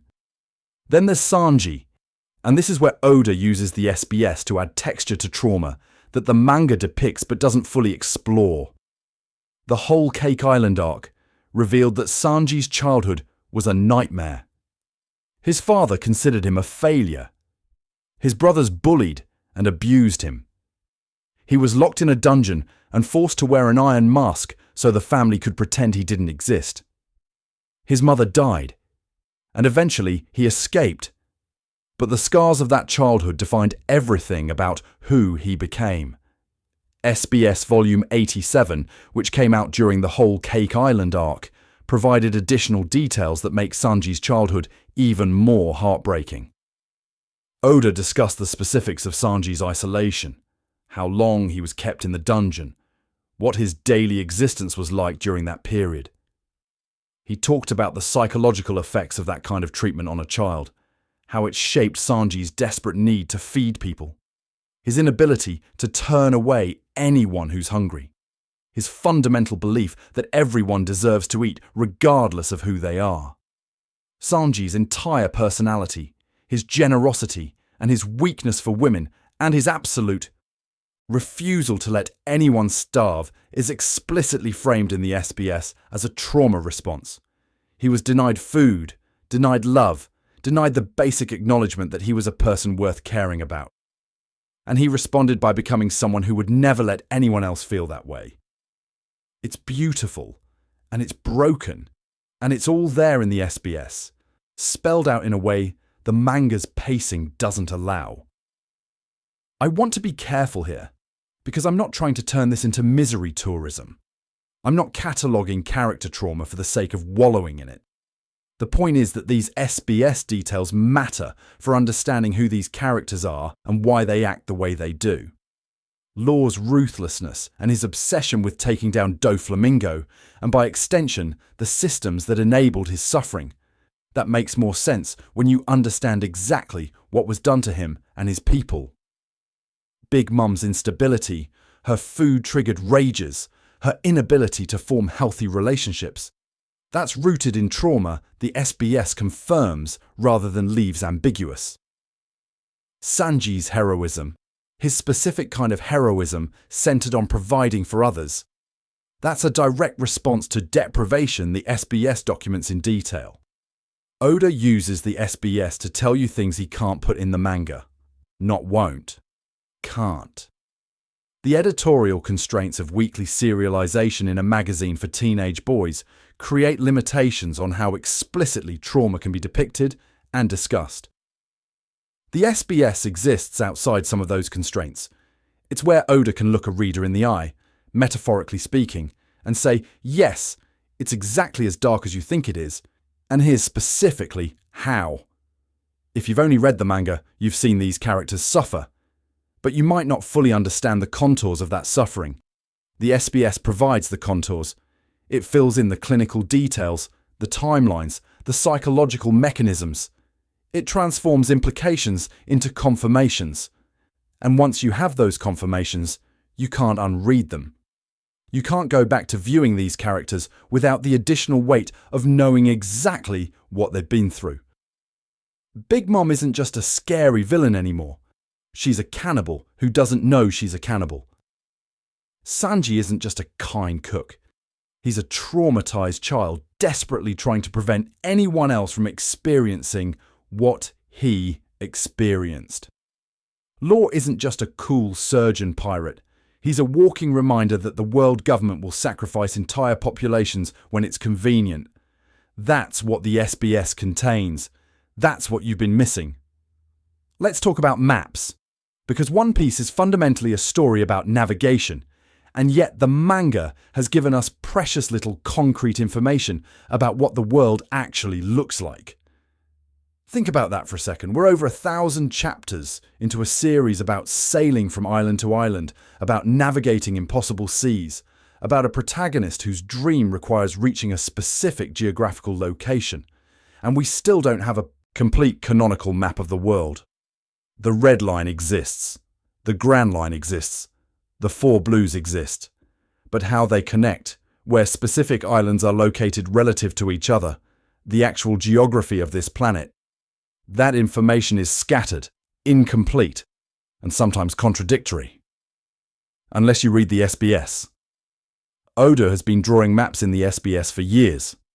Not complete world maps, because that would give away too much, but regional maps, island layouts, clarifications of how specific locations relate to each other.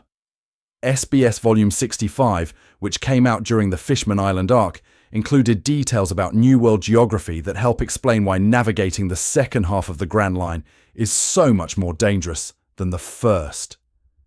The magnetic instability, the weather patterns, the way islands cluster and isolate in ways that make traditional navigation nearly impossible. The manga shows you that the New World is dangerous. The SBS explains the mechanisms that make it dangerous. The log pose system gets additional clarification in the SBS as well. We know from the manga that the Grand Line requires special compasses because normal navigation doesn't work. We know that the New World requires a 3-needle log pose because single-needle models can't handle the magnetic chaos. But the SBS provides the underlying logic. Why does magnetic navigation work when regular compasses fail? How do the needles detect islands they've never been to? What happens when an island's magnetic field is completely unstable? Oda has explained across multiple SBS entries that the Grand Line's islands generate unique magnetic signatures, almost like beacons. The log pose doesn't point north. It points toward these signatures, locking onto one island at a time. In the New World, some islands have signatures so unstable that they fluctuate constantly, which is why a 3-needle system is necessary. You need redundancy. You need to compare multiple readings to determine which signal is reliable. The navigation system isn't arbitrary game mechanics designed to make the story more complicated. It's a coherent system based on the magnetic properties Oda has established for his world. The SBS also clarifies geographical relationships that the manga leaves vague. Where is Water 7 relative to Eni's lobby? How close is Dressrosa to Wano? What's the actual distance from Sabaudi to Fishman Island? These aren't questions the manga needs to answer for its story to work, but they're questions that matter if you're trying to understand the world as a coherent place rather than a series of disconnected adventure locations. Oda has provided enough geographical data in the SBS to construct reasonably accurate fan maps, which is why the One Piece community has been able to create those elaborate world diagrams you've probably seen floating around the internet. But geography is only half of the equation. The other half is time, and this is where the SBS becomes absolutely essential for anyone trying to understand One Piece as a historical narrative. The One Piece timeline is a mess. Not because Oda is inconsistent, but because the manga rarely provides explicit dates for events. We know things happened in the past. We know certain events preceded other events. But nailing down exactly when requires cross-referencing character ages, historical references, and the occasional timeline marker that Oda drops into the story. The SBS is where a lot of those markers live. SBS Volume 89, which came out during the Wano arc, provided crucial timeline clarifications that reorganized how fans understood Wano's history. The reign of the Kozuki clan, the timeline of Orochi's takeover, the specific years when key events occurred, all of this was laid out in SBS answers that the manga had kept ambiguous. Oden's journey with Roger, his return to Wano, the events leading to his execution. These can now be dated with reasonable precision because Oda provided the temporal framework. This matters because One Piece isn't just a present-tense adventure story. It's a story about history, about cycles repeating, about sins of the past shaping the present. The Void Century, the formation of the world government, the scattering of the ancient weapons, Roger's discovery of the truth.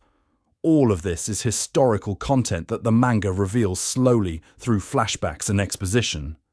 But understanding how these events relate to each other temporally requires a timeline, and the timeline exists primarily in the SBS. Here's an example that demonstrates why this matters. The God Valley incident, which we learned about during the Wano arc, is one of the most significant events in One Piece history. It's where Rocksteady Zebek fell. It's where Garp earned his hero title. It's where, according to recent revelations, some extremely important things happened involving certain extremely important characters. The manga tells us this event occurred 38 years before the current timeline. The SBS, combined with character age data from Vivre cards, allows us to determine exactly who could have been present at God Valley and at what ages. Cross-reference the SBS ages with the God Valley timeline, and you can calculate that certain characters were children during the incident. Others were in their prime. Some weren't born yet, which eliminates them from certain theories about God Valley participation. This kind of analysis is only possible because Oda has provided the temporal data in supplementary materials. The manga alone doesn't give you enough information to do the math. The SBS also functions as Oda's errata sheet, which is a polite way of saying he uses it to fix his mistakes. Across over 100 volumes and 26 years of weekly serialization, errors creep in. Characters appear in scenes they couldn't logically be in. Timeline inconsistencies emerge. Geographical impossibilities occur. And rather than pretending these errors don't exist or relying on fans to construct elaborate no-prize explanations, Oda addresses them directly in the SBS. He's admitted to drawing errors. He's provided corrections for misnumbered chapters. He's explained apparent contradictions by clarifying details that weren't clear in the original publication. The SBS is where Oda practices transparency about the construction of his own work, acknowledging that a story of this scope and duration will inevitably contain mistakes while also providing the official corrections that should be used going forward. This is genuinely unusual for a manga author. Most creators don't engage this directly with continuity issues. They either ignore them, let editorial handle explanations, or simply trust that fans will forgive small inconsistencies in a massive work. Oda uses the SBS as a running commentary on his own story, correcting errors in real time and providing the canonical clarifications that keep One Piece coherent despite its incredible complexity. The result is that the SBS functions as the series Bible, at least the publicly accessible portion of it. The notes that Oda uses to keep track of his world, the internal consistency documents that allow him to maintain continuity across decades of storytelling. Echoes of that material appear in the SBS. We're getting glimpses of the master document, the canonical framework that holds everything together. And if you're not reading it, you're trying to understand a story without access to its own reference materials. We've covered the heavy stuff. We've talked about devil fruit mechanics and character trauma and geographical frameworks and timeline constructions. Now, I want to bring us back to something that might seem like a tonal shift, but is actually the perfect encapsulation of everything I've been arguing throughout this saga. We need to talk about the pants question. Not a specific pants question, mind you. Multiple pants questions. Because if there's one thing the SBS has taught me about One Piece fans, it's that they are deeply, profoundly concerned with the logistical implications of fictional biology. How does Brook see without eyes? How does he eat without a stomach? How does Frankie's cola system actually process fuel? Can fishmen breed with humans? And if so, what does that offspring look like? These questions sound absurd. They are absurd. And Oda has answered every single one of them with a level of detail that suggests he's thought about these issues far more than any reasonable person should. Let's start with Brook because he's the clearest example of how a gag character can have completely coherent biology if you actually read the SBS. Brook is a skeleton. He's been dead for decades. His revive fruit brought his soul back to animate his bones, and he now exists as a talking, walking, music-playing skeleton man. The manga treats this as a running joke. Brook makes bone puns. He asks to see panties. He's comic relief with a tragic backstory. But in the SBS, Oda has constructed an entire biological framework for how Brook functions. The revive fruit doesn't just puppet a skeleton. It creates a new form of life using the skeleton as a base. Brook's soul provides the animating force, but that force interacts with the physical world in specific ways. He can eat because his soul processes the food, extracting some form of spiritual nutrition, even though he lacks a digestive system. He can hear because his soul interprets sound vibrations that reach his skull. He can see despite having no eyes because his soul projects perception through his empty eye sockets. Every apparent impossibility has an explanation rooted in the fruit's interaction between soul energy and physical matter. This framework has implications beyond just explaining Brook's daily functions. It establishes that devil fruits can create entirely new categories of existence. Brook isn't a living person, and he isn't a ghost. He's something else. A third category of being that the revive fruit made possible. And if that fruit can create a new form of life by binding a soul to bones, what else might be possible with devil fruit interactions we haven't seen yet? The SBS answer to "How does Brook poop?" opens doors to questions about the fundamental nature of life and death in One Piece. Fishman biology gets similar treatment across multiple SBS entries, particularly in Volume 67, which came out during the Fishman Island arc. Readers ask the obvious question that the manga dances around: can fishmen and humans have children together? The answer is yes, and the explanation Oda provides reveals a lot about how species work in the One Piece world. Fishmen and merfolk can interbreed with humans. The offspring inherit traits from both parents, but not in predictable ways. A human and a fishman might produce a child who appears completely human, completely fishman, or some hybrid combination. More interestingly, Oda explained that fishman genetics can skip generations. Two apparently human parents might produce a fishman child if there's fishman ancestry somewhere in the family tree.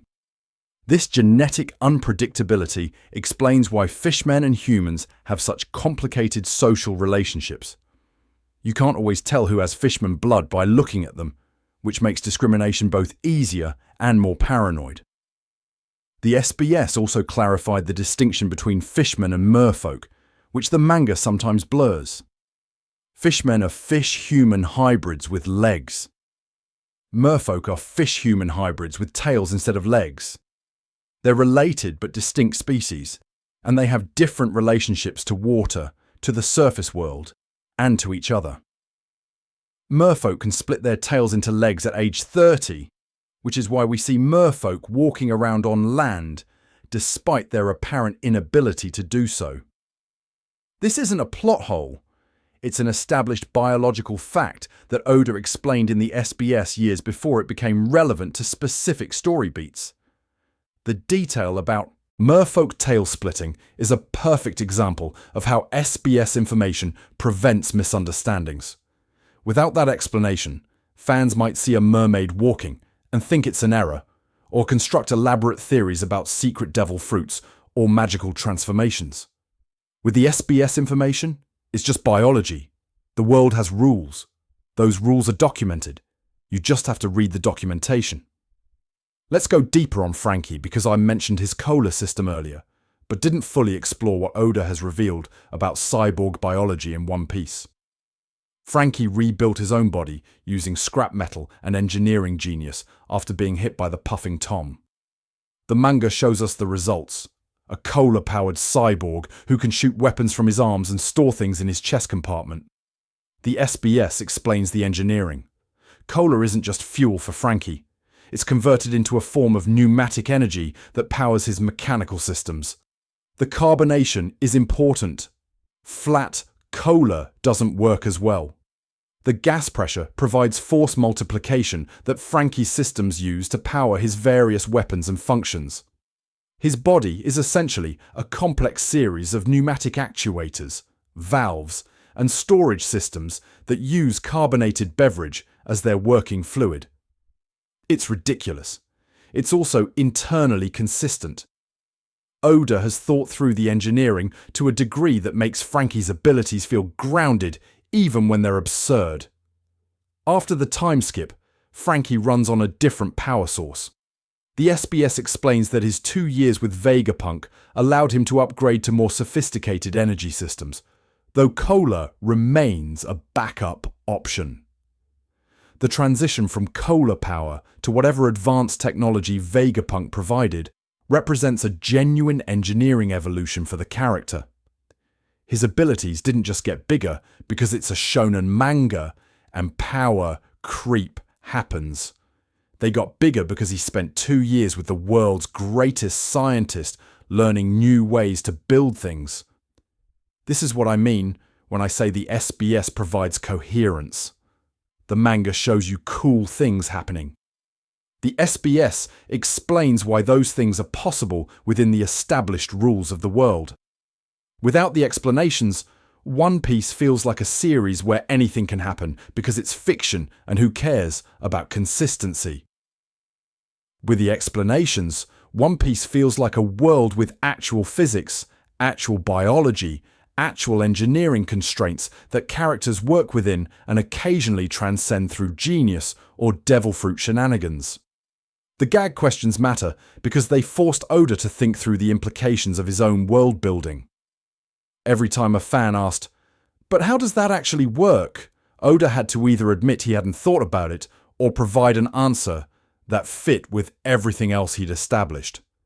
And overwhelmingly, he's chosen the second option. He's built explanations for things he probably never intended to explain, and those explanations have become load-bearing, elements of the world's coherence. So yes, we talked about whether Brook poops. We talked about how fishmen reproduce. We talked about the pneumatic engineering of a cola-powered cyborg. These are silly topics. They're also canonical biology and physics in a fictional world that millions of people care deeply about.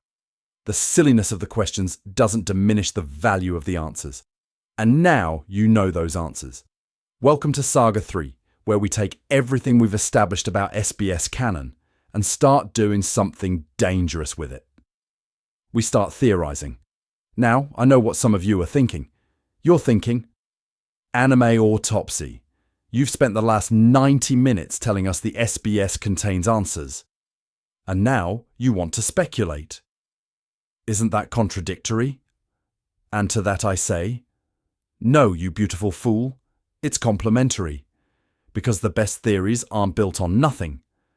The best theories are built on confirmed facts arranged in ways that reveal patterns the source material hasn't explicitly connected yet. We're not making things up. We're doing emotional maths with canonical variables. So let's fire up the theory engine and talk about Joy Boy.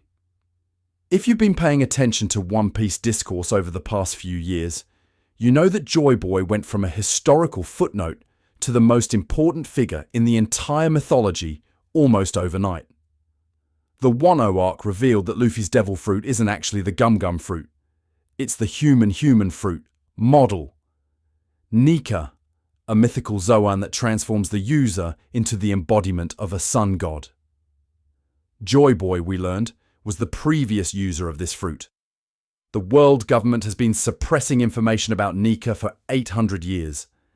Luffy is, in some sense, the inheritor of Joy Boy's will, his power, and possibly his destiny. This felt like a massive retcon to a lot of people. It felt like Oda pulled the rug out from under 25 years of established canon. Luffy's rubber powers, which had been central to his identity since Chapter 1, were suddenly recontextualized as something completely different. The fandom had a collective meltdown. People accused Oda of aspals and poor planning. There's no way he set this up, they said. This came out of nowhere. Except it didn't come out of nowhere if you were reading the SBS. Let me take you back to Skypiea, which is where Oda planted the first seeds of the Nika mythology. Not in the manga proper, where the sun imagery is present but ambiguous, but in the SBS entries for those volumes. Readers asked about the religious imagery in Skypiea. They asked about the connections between the ancient civilization and the various gods referenced in the arc. And Oda, while not providing explicit answers, confirmed that the theological elements of Skypiea were intentional and connected to larger themes he was building toward. The sun motif specifically comes up repeatedly. Skypiea's civilization worshipped the sun. The Shandians had sun-related cultural practices. The entire arc culminates in Luffy ringing a golden bell that's visually associated with dawn and sunlight. At the time, fans interpreted this as general liberation symbolism, light defeating darkness, freedom triumphing over tyranny. Standard thematic stuff. But the SBS entries from that era confirm Oda was thinking about sun gods in specific rather than general terms. SBS Volume 96, which came out during the Oden flashback, contains what I consider to be one of the most significant SBS entries for understanding Joy Boy. A reader asked about Roger's reaction to learning the true history at Laugh Tale. Why did he laugh? What was so funny about 800 years of tragedy and the revelation of whatever the One Piece actually is? Oda's answer was characteristically indirect but extremely telling. He said that Roger laughed because Joy Boy's story was the kind of story that would make someone like Roger laugh. Not because it was comedic, but because it was so audacious, so absurd, so perfectly contrary to what anyone expected that laughter was the only appropriate response. This reframes Joy Boy entirely. He wasn't just a tragic historical figure. He wasn't just a freedom fighter who lost. Joy Boy was someone whose very existence was a joke in the cosmic sense, a punchline that takes 800 years to land. And who does that sound like? Who in One Piece embodies the principle that the most absurd approach to any problem is often the most effective? Who fights through laughter, whose power literally manifests as cartoon physics, whose entire being seems designed to make the universe itself chuckle? The SBS was telling us that Luffy and Joy Boy were connected on a thematic level long before the manga revealed they were connected on a power level. SBS entries from volumes 102 through 105, covering the climax of the Wano arc, provide additional context that the manga's pacing didn't allow. Readers asked about Nika directly once the reveal happened, and Oda confirmed several things that clarify the nature of this power. Nika isn't just a transformation, it's the liberation of the user's imagination, the ability to fight in whatever way feels most free and joyful. The cartoon physics aren't a side effect. They're the point. Joy Boy's power was, essentially, the power to reject the rules of reality when those rules got in the way of freedom. This is why the world government fears Nika so much. It's not just that the fruit is powerful in a combat sense, it's that the fruit represents a philosophical rejection of everything the world government stands for. Control, hierarchy, predetermined roles, the idea that some people are naturally above others and that structure must be maintained at all costs. Nika laughs at all of it. Literally. The awakening of this fruit manifests as the drums of liberation, a heartbeat that sounds like laughter, because the very concept of this power is joyful defiance. The SBS entries connect this to the broader theme of inherited will that runs through all of One Piece. Joy Boy made a promise he couldn't keep. Roger arrived too early to fulfill it. Luffy, by awakening the same fruit that Joy Boy possessed, has inherited not just the power, but the responsibility. The will of Joy Boy has been passed down through 800 years of history, waiting for the right person to pick it up and finish what was started. And here's where the cockery really begins, where I start connecting SBS dots that Oda hasn't explicitly connected. If the Nika fruit has existed for at least 800 years, passing from user to user as each one dies, then there's a lineage of Joy Boy inheritors stretching across the Void Century and beyond. We don't know who those users were. The manga hasn't told us. But the SBS has established that devil fruits reincarnate nearby when their user dies, and that certain fruits have been sought after by the world government for centuries. Someone possessed the Nika fruit between Joy Boy and Luffy. Probably multiple someones. And given the world government's 800-year effort to suppress information about this fruit, those users were almost certainly hunted, killed, or erased from history. The Nika lineage is a story of repeated suppression, of the world government finding and destroying anyone who might reignite Joy Boy's flame. Until Shanks, for reasons we still don't fully understand, stole the fruit from a government ship and accidentally fed it to a kid from East Blue. The SBS has given us the framework to understand this. The mechanics of fruit transfer, the historical timeline, the world government's awareness and fear of Nika. All of this is SBS-confirmed information that the manga assumes you know. When Oda reveals more about Joy Boy's history, about the Void Century, about what Luffy is actually destined to do, the SBS has already provided the tools for understanding it. We just have to be willing to use them. Now we're going to do something that might make some of you uncomfortable, and I want you to know that I'm not doing this to be contrarian. I'm doing this because the numbers don't lie, and when you start cross-referencing SBS data with manga-stated family relationships, some very interesting discrepancies emerge. We're going to talk about bloodlines. Specifically, we're going to talk about which characters mathematically cannot be related to the people they claim as family. This is where the SBS transforms from a reference document into a forensic tool. Fictional pirate creator man has given us ages. He's given us birthdays. He's given us family trees. And when you line all of that information up, sometimes the math doesn't work. Sometimes characters are too old or too young to be the children of their stated parents. Sometimes the timelines of conception don't align with where characters were geographically located.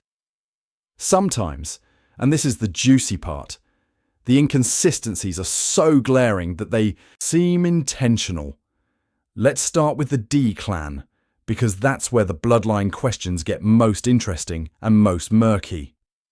SBS Volume 69 provided some of the most direct discussion of the will of D that we've ever gotten from Oda. A reader asked what the D stands for, which is the question everyone has been asking since we learnt Luffy's full name is Monkey D. Luffy. Oda didn't answer directly, because of course he didn't, but he did confirm several things about how the D operates. First, he confirmed that the D is inherited. It passes from parent to child. This seems obvious, given that we've seen multiple generations of D carriers within the same family. But Oda's explicit confirmation matters, because it rules out certain theories about D being acquired through achievement or granted through some kind of selection process. You're born with a D or you're not. Second, he confirmed that D carriers don't necessarily know each other or have any organizational structure. The D clan isn't a clan in the traditional sense. They don't have meetings. They don't have a headquarters. They're connected by blood and by what Oda called a shared enemy of the gods status. But that connection is hereditary rather than social. Third, and this is the part that opens up the conspiracy theorizing, Oda implied that there are more D carriers than we've been shown. The ones we know about, Luffy, Dragon, Garp, Roger, Ace, Law, Blackbeard, Rocks, are just the ones whose full names have been revealed in the story. There are characters walking around with the D in their name that we don't know about yet because their full names haven't been disclosed. Now, let's apply this to some character analysis and watch the dominoes fall. The Porga family presents our first mathematical problem. Ace's mother, Portgas D. Rouge, held him in her womb for 20 months to protect him from the world government's hunt for Roger's child. This is stated in the manga and confirmed in the SBS. She died in childbirth. Ace was then raised by Garp, eventually taking his mother's surname to distance himself from his father's legacy. This is all canon. But here's where it gets weird. Rouge's own family history is never discussed. Where did she get the D? Who were her parents? The SBS confirms that D is inherited, which means Rouge's mother or father must have been a D carrier. Yet we've never heard of any Portgas D ancestors. The name Portgas doesn't appear anywhere else in One Piece history. Rouge seems to exist in a genealogical vacuum, a D carrier with no apparent D lineage, who just happened to fall in love with the Pirate King. One possibility is that Oda simply hasn't revealed Rouge's family yet. That's the boring explanation. The more interesting possibility, the one that the SBS data supports without confirming, is that Rouge isn't who she claimed to be. That Portgas is an assumed name. That her real lineage connects to D carriers we already know about in ways that haven't been disclosed. The monkey family presents similar questions when you start doing the timeline math. Garp is Luffy's grandfather. Dragon is Luffy's father. This is SBS confirmed canon. But Luffy's mother has never been revealed, and Oda has been conspicuously silent about her in the SBS despite multiple direct questions. He's acknowledged that Luffy has a mother. He's said she's alive. And then he's refused to provide any additional information. Why the secrecy? Every other major character's parentage has been discussed to some degree in the SBS. We know about Sanji's parents. We know about Robin's parents. We know about Nami's adoptive family and the implications about her biological one. But Luffy's mother is a black box, which suggests that her identity is significant enough to warrant protection from spoilers. Cross-reference Luffy's age with Dragon's known activities, and you can narrow down when Luffy must have been conceived. Dragon was already a revolutionary by that point. He was already operating against the world government, which means Luffy's mother was either a revolutionary herself, someone Dragon met during his revolutionary activities, or someone from his earlier life before he broke from Garp's path. The SBS timeline data lets us construct a window of possibility, even if we can't fill that window with a specific answer. And then there's Blackbeard, who presents the most baffling genealogical mystery of any D carrier. Marshall D. Teach has no known family. His birthplace is listed in supplementary materials, but his parents, siblings, and ancestors are completely absent from the record. He's the same age as Shanks. He joined the Whitebeard Pirates at a young age. And according to Marco during Marineford, his body is abnormal in some fundamental way that allowed him to absorb 2 devil fruits. The SBS has never explained Blackbeard's lineage, which is itself a data point. Oda explains things. He loves explaining things. The SBS is literally a vehicle for him to explain things that fans ask about. The fact that Blackbeard's family remains completely unexplored suggests that the information is being withheld for narrative reasons. Here's my theory, and I want to be clear that this is entering cockery territory. Blackbeard's D might not be inherited in the normal way. His body is abnormal. His ability to hold 2 fruits is unprecedented. What if his D is different from other D carriers? What if his connection to the ancient enemy of the celestial dragons is more literal, more direct than the inherited D that Luffy and Law carry? The SBS data supports this without confirming it. We know D is inherited. We know Blackbeard is a D carrier. We don't know who he inherited it from. That gap in information, that deliberate absence in a document that usually fills gaps, is itself evidence that something unusual is going on. This is what I mean by using the SBS as a forensic tool. It's not just about what Oda tells us. It's about what he doesn't tell us and why. The patterns of revelation and concealment in the SBS mirror the patterns in the manga itself. Information is provided strategically. Silences are meaningful. When Oda answers every question about a character's family except one specific question, that silence screams louder than any answer could. Someone in One Piece is lying about their bloodline. Probably multiple someones. The SBS gives us the tools to identify the lies, even if we can't yet determine the truth behind them. I touched on Devil Fruit Awakening earlier in this video, but we're going to go deeper now because, honestly, the discourse around Awakening represents one of the most frustrating examples of the fandom ignoring available information in favour of constructing elaborate headcanon. People spent years, literal years, arguing about how Awakening works, what triggers it, whether it's the same for all fruit types, and the entire time, the answers were sitting in the SBS, waiting for someone to actually read them. Let me paint you a picture of One Piece discourse circa 2016. Dressrosa has concluded. We've seen Doflamingo turn buildings into strings. We've seen the Impeldown guards, who were apparently awakened Zoan users, transformed into those monstrous forms without apparent intelligence. The concept of awakening has been introduced, but the manga hasn't systematically explained it. Into this void rushes the fandom, theorizing at full speed. The theories were wild. Some people argued awakening was purely about environmental manipulation, that every awakened user would gain the ability to affect their surroundings. Others argued it was about achieving perfect fusion with the devil fruit, whatever that meant. There were theories involving willpower, theories involving near-death experiences, theories involving specific training regimens.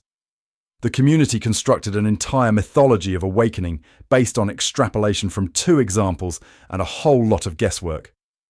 And SBS Volume 77 was right there, just sitting there, with the actual explanation. When readers asked Oda about Doflamingo's awakening, he didn't give a vague non-answer. He explained the mechanic. Paramecia awakening extends the user's ability beyond their body and into the surrounding environment. That's it. That's the rule. It's not about willpower or near-death experiences or mystical fusion. It's a categorical expansion of what the power can affect. Pre-awakening paramecia users can only affect themselves or things they directly touch. Post-awakening paramecia users can affect the environment around them. This single SBS answer would have resolved approximately 70% of the awakening debates that raged across Reddit, Twitter, and Discord for the next 6 years. But people didn't read it, or they read it and dismissed it as incomplete, or they decided their headcanon was more interesting than Oda's actual explanation. The community treated awakening like a mystery, to be solved when the answer had already been published. The Zoan awakening explanation was in there too, mentioned more briefly but still present. Zoan awakenings enhance the transformation itself. More power, faster recovery, greater control over the hybrid and full beast forms. The impelled down guards weren't stupid because awakening made them stupid. They were stupid because they were forcibly awakened through external means, probably Vegapunk technology, and the process didn't include proper mental integration. Natural zone awakening, achieved through the user's own development, wouldn't have that side effect. This explains so much that the fandom treated as mysterious or contradictory. Why does Luffy's awakening look so different from Doflamingo's? Because one is Zoan and one is Paramecia. Different categories, different awakening mechanics. Why can Luffy affect his environment in Gear 5th if Zoan awakenings are supposed to be internal? Because his fruit is a mythical Zoan, and mythical zones come with the special abilities of their mythological template. Nika's template includes the ability to spread freedom and joy, which manifests as environmental influence that bends reality to match the user's whimsy. SBS Volume 98, which came out years later but still before the Gear 5th reveal, added the crucial piece about mythical zoans having bonus abilities. Every mythical Zoan we've seen has powers beyond simple transformation. Marco heals with his flames. Kaido controls weather and breathes elemental attacks. Sengoku's Buddha form has shockwave projection. These aren't separate powers, grafted onto a transformation fruit. They're part of the mythological package. The fruit doesn't just give you the form, it gives you the legend. Apply this to Nika, and suddenly Gear 5th isn't a retcon or an aspull. It's exactly what the SBS told us mythical zones do. Luffy inherited a fruit whose mythological template is a sun god of liberation who fought with the ridiculous freedom of a cartoon character. The awakening didn't give Luffy new powers. It unlocked the full expression of powers that were always part of the fruit's mythology. The SBS roadmap was there. We just didn't follow it. Now, I want to address something because I know there are people watching this who are going to say, but Anime Autopsy, the SBS didn't explicitly say Luffy's fruit was a mythical zone, so how could we have predicted Gear 5th? And you're right, the SBS didn't spoil the twist directly. What the SBS did was establish rules that made the twist internally consistent once it was revealed. The value of SBS information isn't always predictive. Sometimes it's explanatory. Sometimes it gives you the framework to understand revelations that would otherwise feel arbitrary. When Gear 5th happened and the fandom split between this is genius foreshadowing and this is a desperate retcon, the people in the first camp were largely the people who'd read the SBS. They understood how mythical zones worked. They understood that awakening operated differently for different categories. They had the conceptual vocabulary to process what Oda was doing. The people in the second camp, many of them, were operating without that vocabulary. They were trying to fit Gear 5th into a paramecia framework because they still thought Luffy had a paramecia fruit, and it didn't fit because it was never meant to fit. The SBS doesn't tell you what's going to happen. It tells you how the world works, so that when things happen, you can understand why. It's the difference between watching a magic trick and knowing the underlying mechanics of stage illusion. Both audiences see the same performance, but one audience understands why the trick works, while the other audience is just impressed or confused or suspicious that the magician is cheating. Oda isn't cheating. He's been showing us the mechanics for decades. We just haven't been paying attention to where he put them.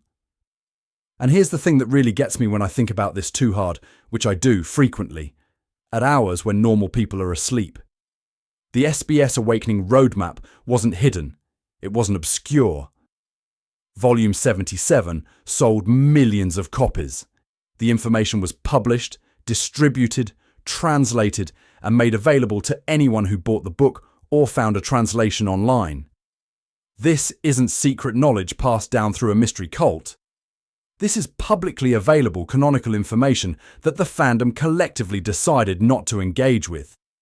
Why? I think part of it is the gag perception problem we discussed earlier. People saw the SBS as joke content and didn't take it seriously even when it was being serious. Part of it is accessibility issues, the translation gap, the difficulty of finding collected SBS information in one place. And part of it, honestly, is that people like theorizing more than they like having answers. The mystery of Awakening was fun. Debating how it worked was engaging content. Having a definitive explanation would have ended the debate, and some portion of the community didn't want the debate to end. But the debate should have ended. The answers were there, and the fact that they weren't widely known is a failure of information distribution that this video is trying to correct. You know how Awakening works now. Paramecia extends outward. Zoan enhances inward. Mythical Zoan adds the mythology. Logia, which the SBS hasn't fully addressed, probably follows its own rules that we'll learn when Oda is ready to show us an awakened Logia user in the modern timeline. The roadmap exists. Follow it.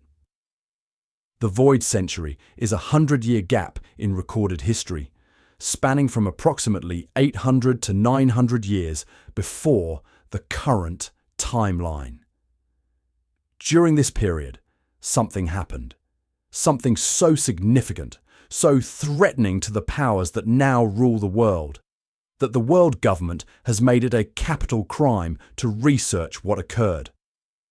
The poneglyphs exist as the only surviving record, written in an ancient language that almost no one can read, scattered across the world in locations that are either impossibly remote or impossibly dangerous. The official history says nothing. The true history is forbidden. And yet, using SBS data, Vivro card information, and the timeline markers scattered throughout the manga, we can construct a surprisingly detailed picture of when things happened during and around the Void Century. We can't fill in all the blanks. We can't say definitively what the Ancient Kingdom was doing, or why the 20 kingdoms that became the world government decided to destroy it. But we can establish a chronological framework that constrains the possibilities and eliminates theories that don't fit the math. Let's start with what we know for certain. The Void Century ended approximately 800 years ago with the founding of the world government. This is the fixed point from which everything else is measured. 20 kingdoms allied together, defeated the Ancient Kingdom, established the world government, and then systematically erased all records of what had come before. The celestial dragons, descended from the rulers of those 20 kingdoms, took up residence in Mary Joaz. The poneglyphs were scattered or hidden. The study of history became controlled and eventually criminalized. 800 years. That's our anchor. Now let's talk about lifespans, because this is where the SBS data becomes crucial. Humans in One Piece have roughly the same lifespan as humans in our world. 70, 80, 90 years, with exceptional individuals pushing past 100. But humans aren't the only species. Giants live for approximately 300 years. Certain races live longer still. And when you start factoring in extended lifespans, you realize that the void century isn't as impossibly distant as it first appears. Giants who were born during or shortly after the void century could theoretically have survived into the era of Roger and beyond. The SBS and Vivre cards provide specific ages for giant characters, and when you cross-reference those ages with historical events, patterns emerge. The oldest giants we know of aren't old enough to have witnessed the void century directly, but they're old enough that their grandparents might have.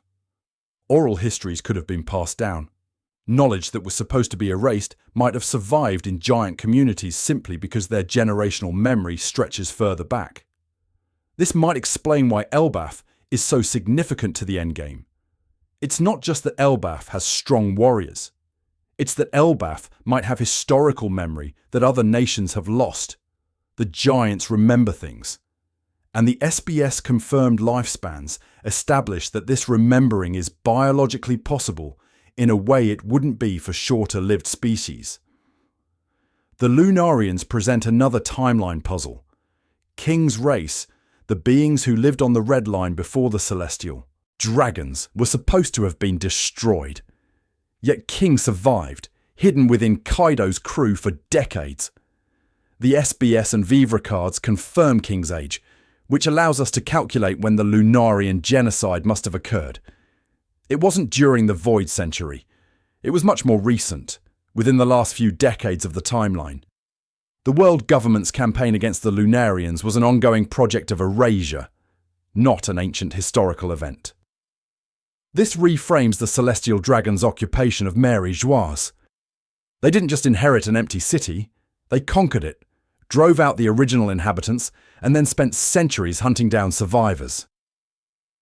The Lunarian genocide isn't ancient history, it's living memory for certain characters. The SBS timeline data proves this. Let's talk about the ancient weapons, because their timeline is partially reconstructible through SBS and Vivre card information. Pluton is in Wano. Poseidon is the Mermaid Princess, a title that reincarnates periodically. Uranus remains unknown, but we know that Pluton was built during or before the Void Century, that it was powerful enough to warrant hiding in a nation that closed its borders for 800 years, and that the schematics somehow ended up in Water 7, passed down through generations of shipwrights until Tom possessed them.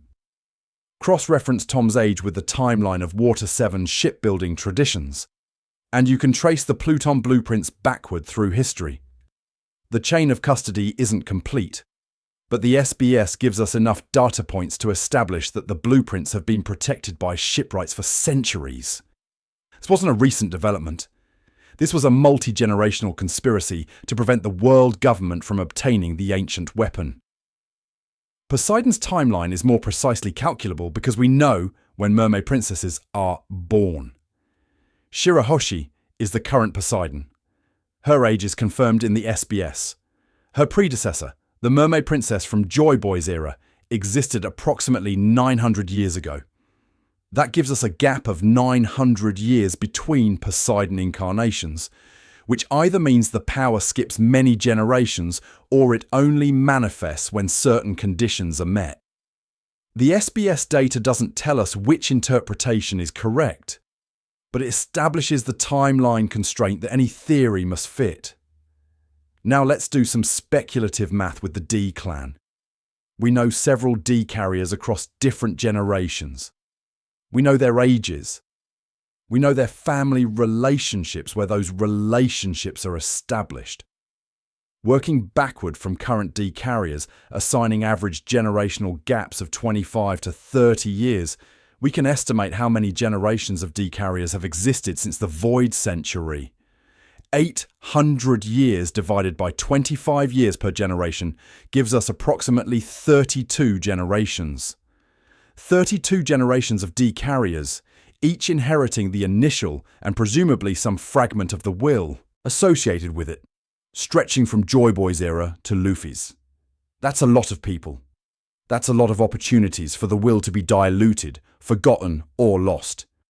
The fact that it persists, that D carriers in the current era still seem to share certain characteristics and attract certain fates, suggests that the inheritance is more than just genetic.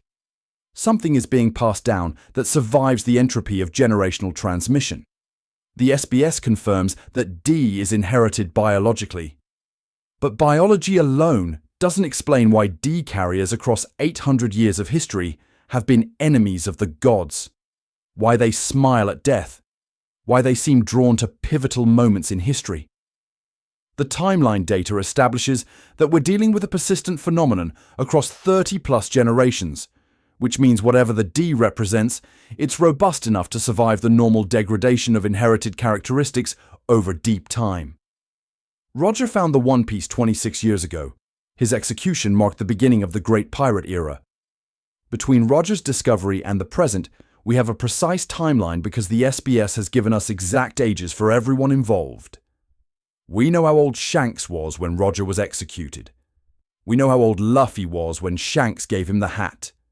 We know the gaps between major events with year-level precision. Working backward is harder because the data gets sparser, but the framework exists. Joy Boy 900 years ago. Void Century ending 800 years ago. Lunarian genocide within living memory. Giants with 300-year lifespans potentially carrying oral histories.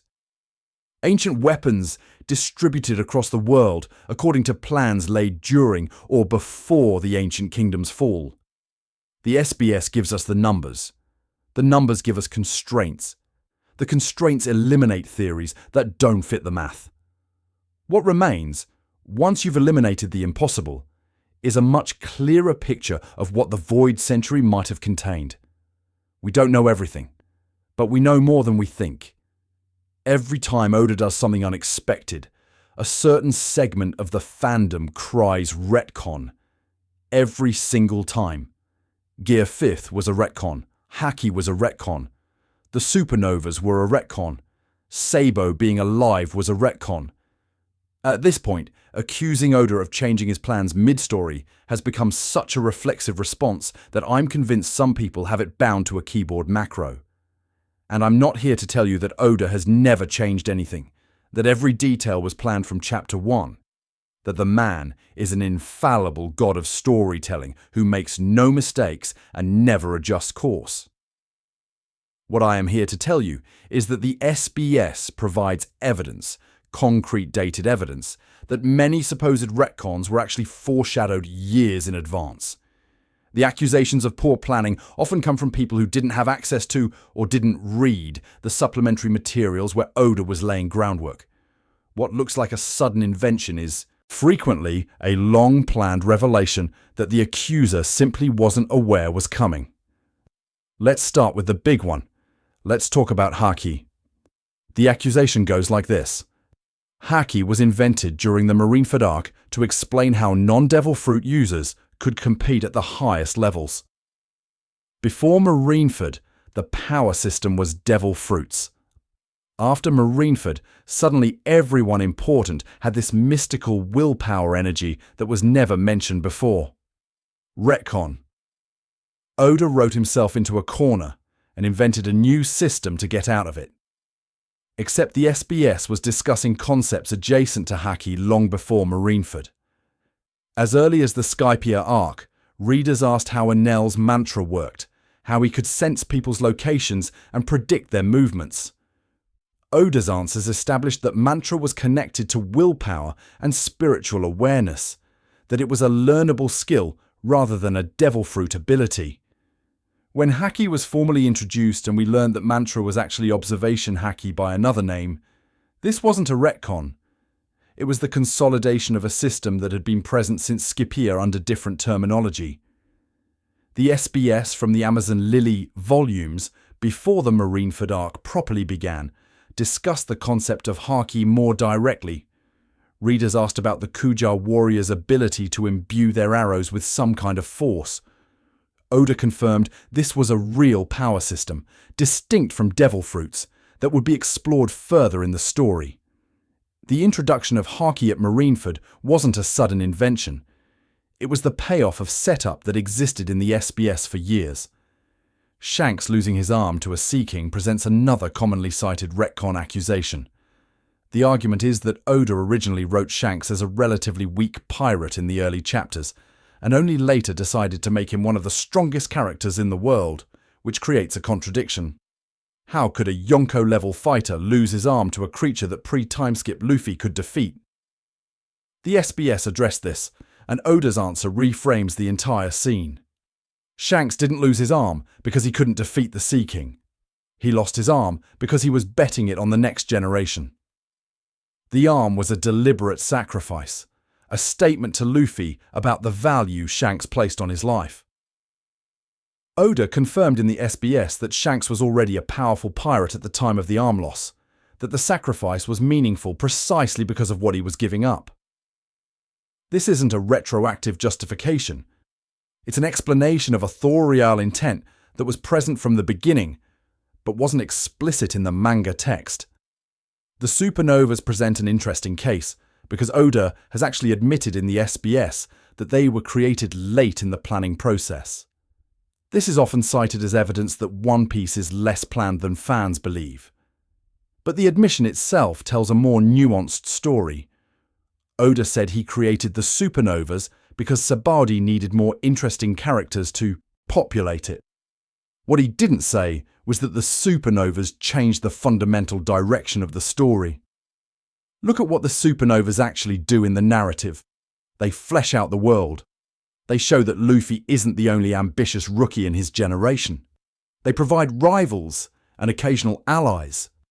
But the core story, the journey to find the One Piece, the conflict with the world government, the mysteries of the Void Century, none of that changed because the supernovas were added. Oda created new characters to serve an existing structure. That's not a retcon. That's responsive storytelling within a planned framework. The SBS entries about the supernovas, which came out over subsequent volumes as readers asked about their backstories and motivations, demonstrate that Oda quickly integrated them into his larger plans. Law's connection to Doflamingo and the D-Clan wasn't improvised. Kid's role as a dark mirror to Luffy wasn't accidental. Once the characters existed, Oda wove them into the tapestry with purpose. The late creation doesn't mean lack of planning. It means planning that incorporates new elements rather than rigidly adhering to a fixed script. Sabo being alive is the accusation that most frustrates me personally, because the SBS evidence here is overwhelming. Readers asked about Ace's tattoo in SBS Volume 56, years before Sabo's survival was revealed in the manga. Oda's answer confirmed that the crossed-out S represented Sabo's flag, that Ace was honouring his brother's memory. At the time, this seemed like confirmation that Sabo was dead. But look at it more carefully.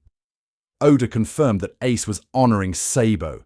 He didn't confirm that Sabo was dead. The ambiguity was intentional. Oda answered truthfully without revealing the twist. When Sabo appeared alive during the Dressrosa arc, the SBS answer retroactively transformed from confirmation of death to careful misdirection. The information was accurate all along. Our interpretation was wrong because we assumed death when Oda only confirmed memory. This pattern, Oda, providing technically accurate SBS answers that readers misinterpret, appears repeatedly. He's not lying. He's being precise in a way that allows for future revelations. When you go back through old SBS entries with the knowledge of later plot developments, The careful phrasing becomes apparent. Oda was leaving himself room to maneuver while still being truthful to readers who ask direct questions. The Nika fruit is the ultimate test case. Did Oda plan for Luffy's fruit to be a mythical zone from the beginning? The SBS evidence suggests yes, or at least suggests that the possibility was built into the structure from early on. The sun god imagery in Skypiea. The questions about why Luffy's abilities sometimes seem to defy rubber physics. The deliberate vagueness when readers asked about the full potential of the gum-gum fruit.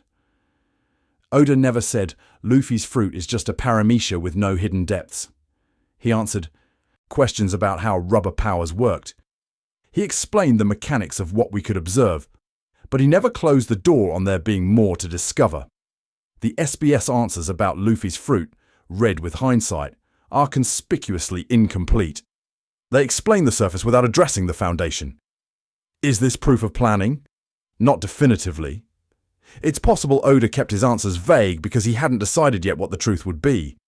But the vagueness itself is significant.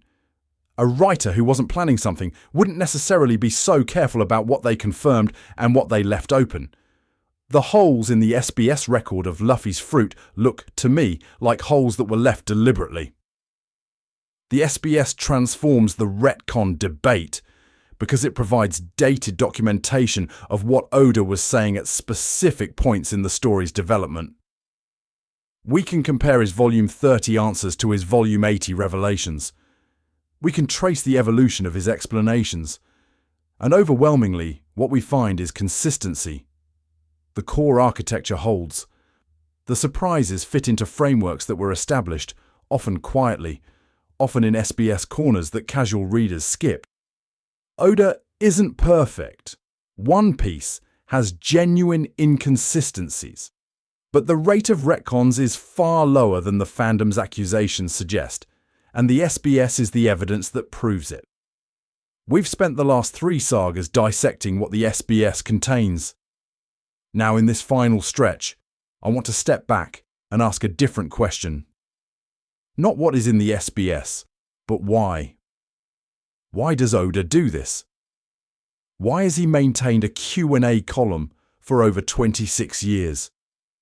Why does he answer questions about skeleton bathrooms and cyborg fuel systems with the same care he brings to his actual manga pages? What does the SBS tell us about Oda himself? About his relationship with his audience? About the kind of creator he is? And the kind of story One Piece is meant to be? These are meta questions. They're not about fictional pirates. They're about the real human being who creates fictional pirates and the choices he makes in how he communicates with the people who consume his work. And I think understanding these meta-level patterns is essential to understanding One Piece fully, because the SBS isn't just a repository of information, it's a window into authorial philosophy. Let's start with the obvious observation. Oda doesn't have to do this. Plenty of successful mangaka don't maintain reader Q&A sections. Plenty of creators draw firm boundaries between their published work and any supplementary material. The norm in the industry is to let the work speak for itself, to answer questions through the narrative rather than through direct communication. Oda has rejected this norm consistently for over 2 decades. He actively seeks out reader questions. He publishes his responses in the same volumes as his manga chapters. He treats the SBS as an integral part of the One Piece experience rather than an optional extra. This is a choice. A deliberate, sustained, philosophically meaningful choice. And I think understanding it requires understanding who Oda sees as his audience and what relationship he wants to have with them. The SBS functions, in my reading, as a filter. Not a gatekeeping mechanism designed to exclude people, but a self-selection process that identifies the most engaged readers. Casual fans read the chapters and move on. Dedicated fans read the chapters and then flip to the SBS to see what additional information Oda has provided. The most obsessive fans, the ones who track every detail and construct elaborate theories, treat the SBS as essential reading. The depth of your engagement with One Piece correlates with how seriously you take the supplementary material. Oda seems to be writing the SBS for that third category.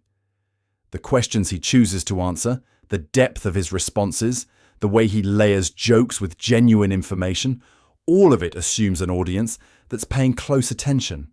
He's not writing for people who just want to know what happens next. He's writing for people who want to understand why things happen, how the world works, what the implications of specific story choices are. He's writing for analysts, for theorists, for people who will spend 2 hours watching a video essay about SBS content because they genuinely care about the deep structure of a manga about pirates. Hi, that's you. Thanks for being here. The SBS also functions as a conversation, which is remarkable when you think about the scale involved. One Piece is one of the best-selling manga in history. Oda has millions of readers across dozens of countries. The idea that a creator at that level would maintain what is essentially a letters column, personally responding to fan questions for 26 years, is kind of insane. Most creators at Oda's level insulate themselves from direct fan contact. They have teams, representatives, public relations strategies. Oda writes responses to questions about whether Luffy's hat has feelings. This accessibility matters. It creates a sense of intimacy between Oda and his readership that most creator-audience relationships lack. When you read the SBS, you're not reading corporate-approved FAQ responses. You're reading Oda being Oda, with all the weirdness and humour and occasional oversharing that implies. He talks about his bathroom habits. He makes inappropriate jokes. He draws ridiculous sketches in response to ridiculous prompts. The SBS Oda feels more human than the Oda you'd encounter through official interviews or press releases. And that humanity, I think, is strategic. Not in a cynical way, not in the sense that Oda is performing accessibility for marketing purposes, but in the sense that Oda understands what kind of story One Piece is and what relationship it requires with its audience. One Piece is a story about dreams and found family and the value of genuine connection. It's a story where the protagonist wins people over through authenticity and enthusiasm rather than strategy or manipulation. The themes of the manga are reflected in how its creator engages with readers. Oda is, in a sense, doing a Luffy maneuver. He's making allies through sincerity. The SBS response patterns reveal Oda's priorities. He almost always answers questions about character details, even trivial ones. Birthdays, blood types, favourite foods, heights, weights. He provides this data freely because he understands that fans want to know their favourite characters as completely as possible. He answers mechanical questions about how powers work, how the world functions, what the rules are. He likes explaining his creation. He takes pleasure in the craft of world building and enjoys sharing the underlying structures. What he doesn't answer, or answers evasively, is equally telling.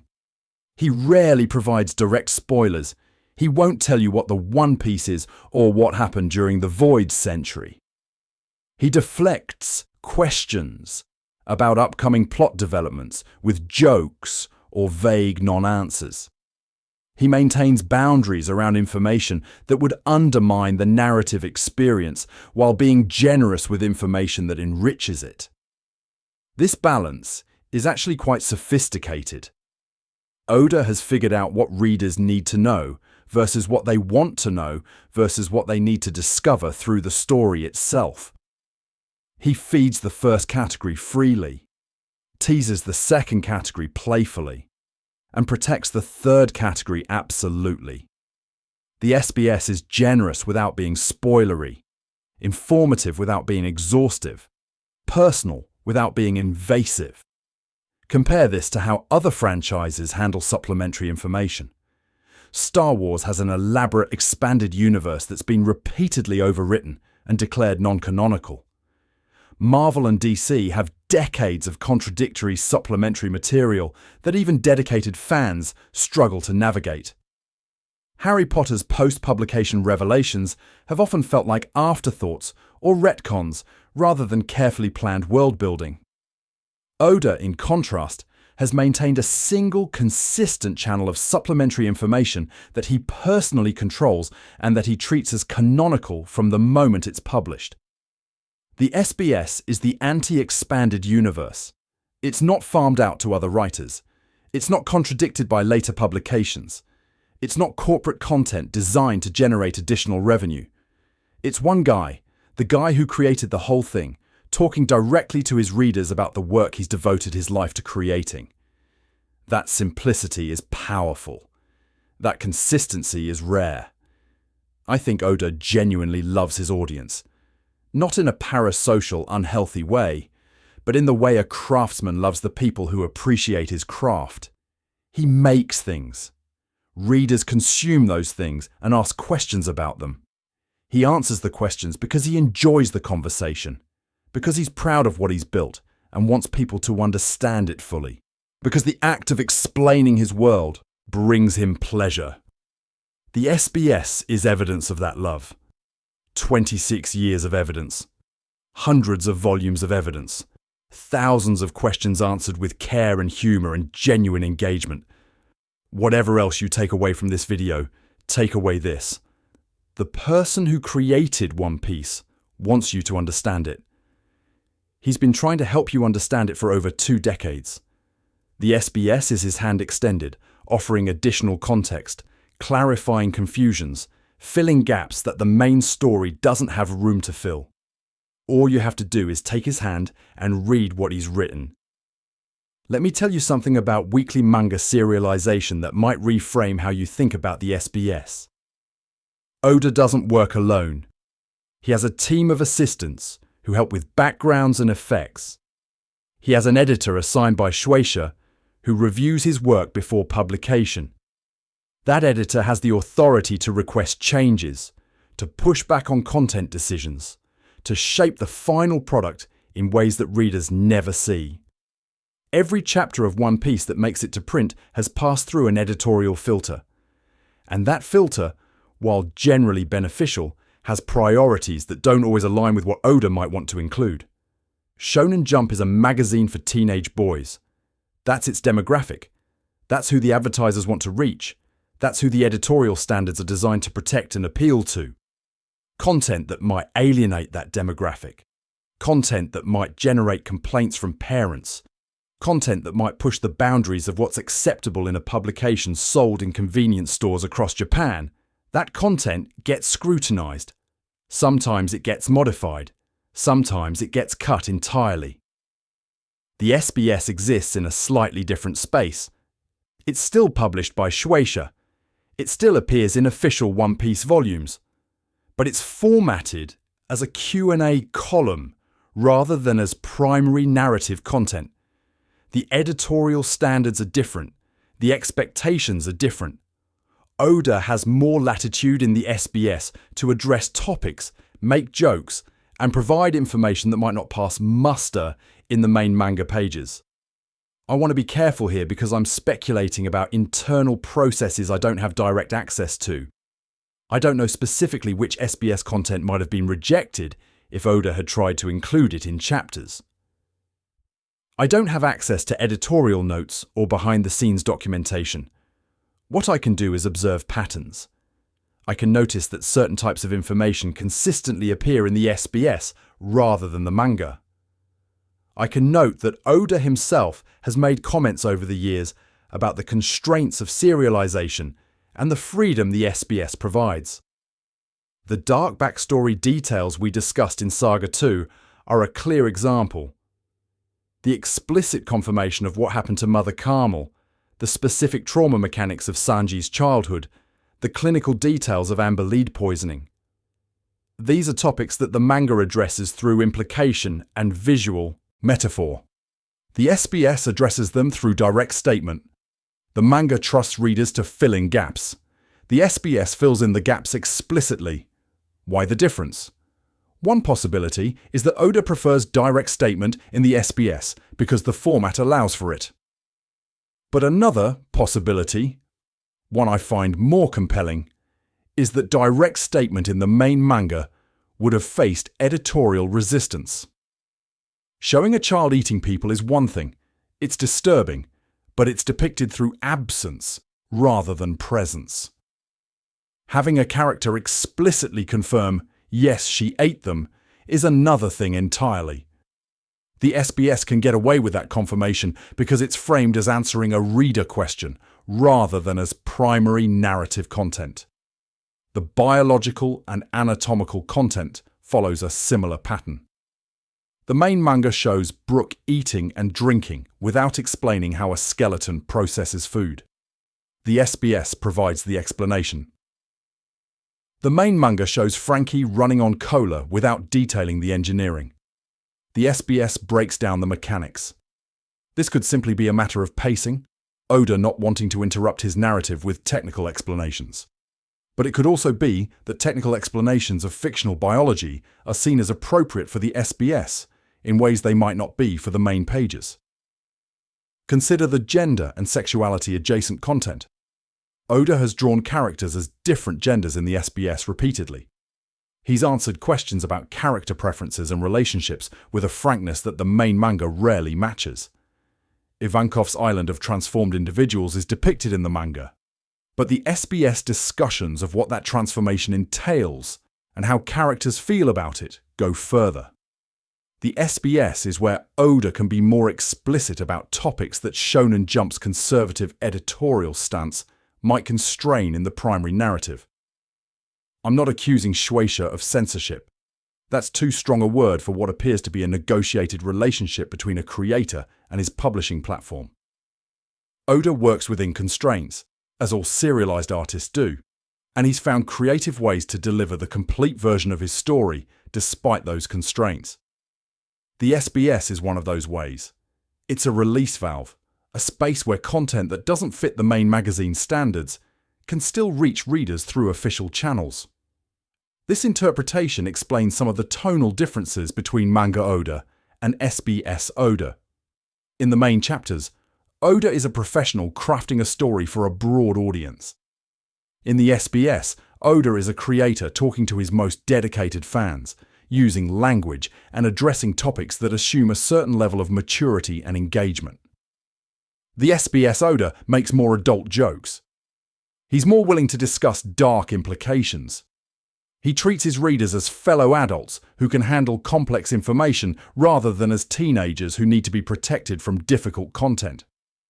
The SBS, viewed through this lens, is an act of creative resistance, not dramatic resistance, not rebellion that threatens his relationship with his publisher, but quiet, sustained resistance against the flattening effects of mainstream publication standards. Oda wants to tell a story with certain depths. The magazine format constrains some of those depths. The SBS restores them. This also explains why Oda has maintained the SBS for so long, despite the additional workload it represents. He's already working himself to exhaustion producing weekly chapters. Adding a Q&A column on top of that is extra labor he could easily decline. But the SBS does something the main manga can't. It completes the picture. It lets Oda deliver the full version of One Piece to readers who seek it out. That completion is worth the extra effort. Think about what One Piece would be without the SBS. It would still be a great story. The main narrative stands on its own. But it would be a story with more ambiguity than Oda intends, more gaps than he wants, more questions that remain unanswered, not because the mystery is the point, but because the answers didn't fit the format. The SBS fills those gaps. It answers those questions. It makes One Piece complete in a way the manga alone cannot. Oda has talked in interviews about his frustrations with the constraints of weekly serialization. The pace is brutal. The page counts are limited. There's never enough space to include everything he wants to include. Characters get less development than he'd planned. World building gets compressed. Ideas that he's excited about get reduced to single panels or cut entirely because the story has to keep moving. The SBS is where some of that cut content finds a home. Not story content, the plot beats still happen in the manga, but context content, background information, character details, world building that enriches understanding without being strictly necessary for following the narrative. The SBS is Oda's extended cut, his director's commentary, his chance to deliver the version of One Piece that exists in his head rather than the version that fits in 19 pages per week. Understanding this changes how you should approach the SBS. It's not bonus content that Oda adds for fun. It's essential content that the primary publication format couldn't accommodate. Reading only the manga is like watching a film that's been edited for broadcast television. The story is there, but something has been lost. The SBS restores what was lost. It gives you the uncut version. And honestly, the uncut version is better. It's always better. That's why Oda keeps making it available, despite the extra work and the lack of additional compensation. He wants you to have the complete One Piece. The SBS is how he makes sure you can. So you're convinced. You've sat through nearly 2 hours of me explaining why the SBS matters, what it contains, how it enriches your understanding of One Piece. Now, you want to actually implement this knowledge. You want to go back and read One Piece properly, with all the supplementary material integrated. You want the complete experience. Great. Let me tell you how to do that. The methodology I'm about to propose is going to sound obsessive. And that's because it is obsessive. This is not the casual fan approach. This is not the catch up on One Piece so I can discuss it with my friends approach. This is the I want to understand this story at the deepest possible level, and I'm willing to invest the time required approach. If that's not you, no judgment. Enjoy One Piece, however you want to enjoy it. But if you've watched this video all the way to this point, I suspect you might be the type of person who wants the complete experience. So here's how to get it. The basic unit of One Piece consumption should be the volume, not the chapter. I know this runs counter to how most people engage with the series, especially those who follow the weekly releases. But the SBS is organised by volume. The cover stories are compiled by volume. The supplementary information that enriches each arc is bundled with the volumes that contain that arc. If you're reading chapter by chapter, you're fragmenting the intended experience. The volume is the complete package. For each volume, the reading order should proceed as follows. First, read the chapters contained in that volume. This is the primary narrative, the story itself, the thing that everything else is supplementing. Get the plot, the action, the dialogue, the page-to-page experience Oda crafted. Don't skip anything, including the cover pages, because the cover stories are often narratively significant and connect to main story events in ways that aren't always obvious.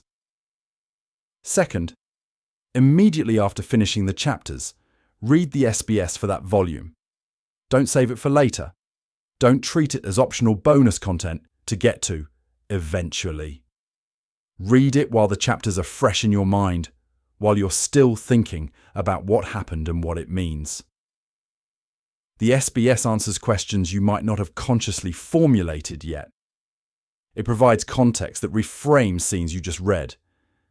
It's designed to be consumed in conjunction with the chapters, not separately from them. Third, if Vivre Card databook entries exist for characters who appeared prominently in those chapters, consult them. The Vivre Cards are a separate publication that provides detailed character profiles, including information that doesn't appear in either the manga or the SBS. They're organised by character rather than by volume, which makes them harder to integrate into a reading workflow. But the information they contain is canonical and often significant. Not every volume will have relevant Vivre Card content, but when it exists, it's worth consulting. Fourth, check whether any cover story arcs are running during the chapters you just read, and if so, make sure you're following those stories. The cover stories appear on the title pages of chapters, one panel at a time, telling side, narratives about characters who aren't currently in the main story. Some of these are purely comedic, Others set up major plot developments, the return of certain characters, the establishment of certain alliances, the revelation of certain fates. These things have been delivered through cover stories that readers sometimes skip because they don't realize they're narratively important.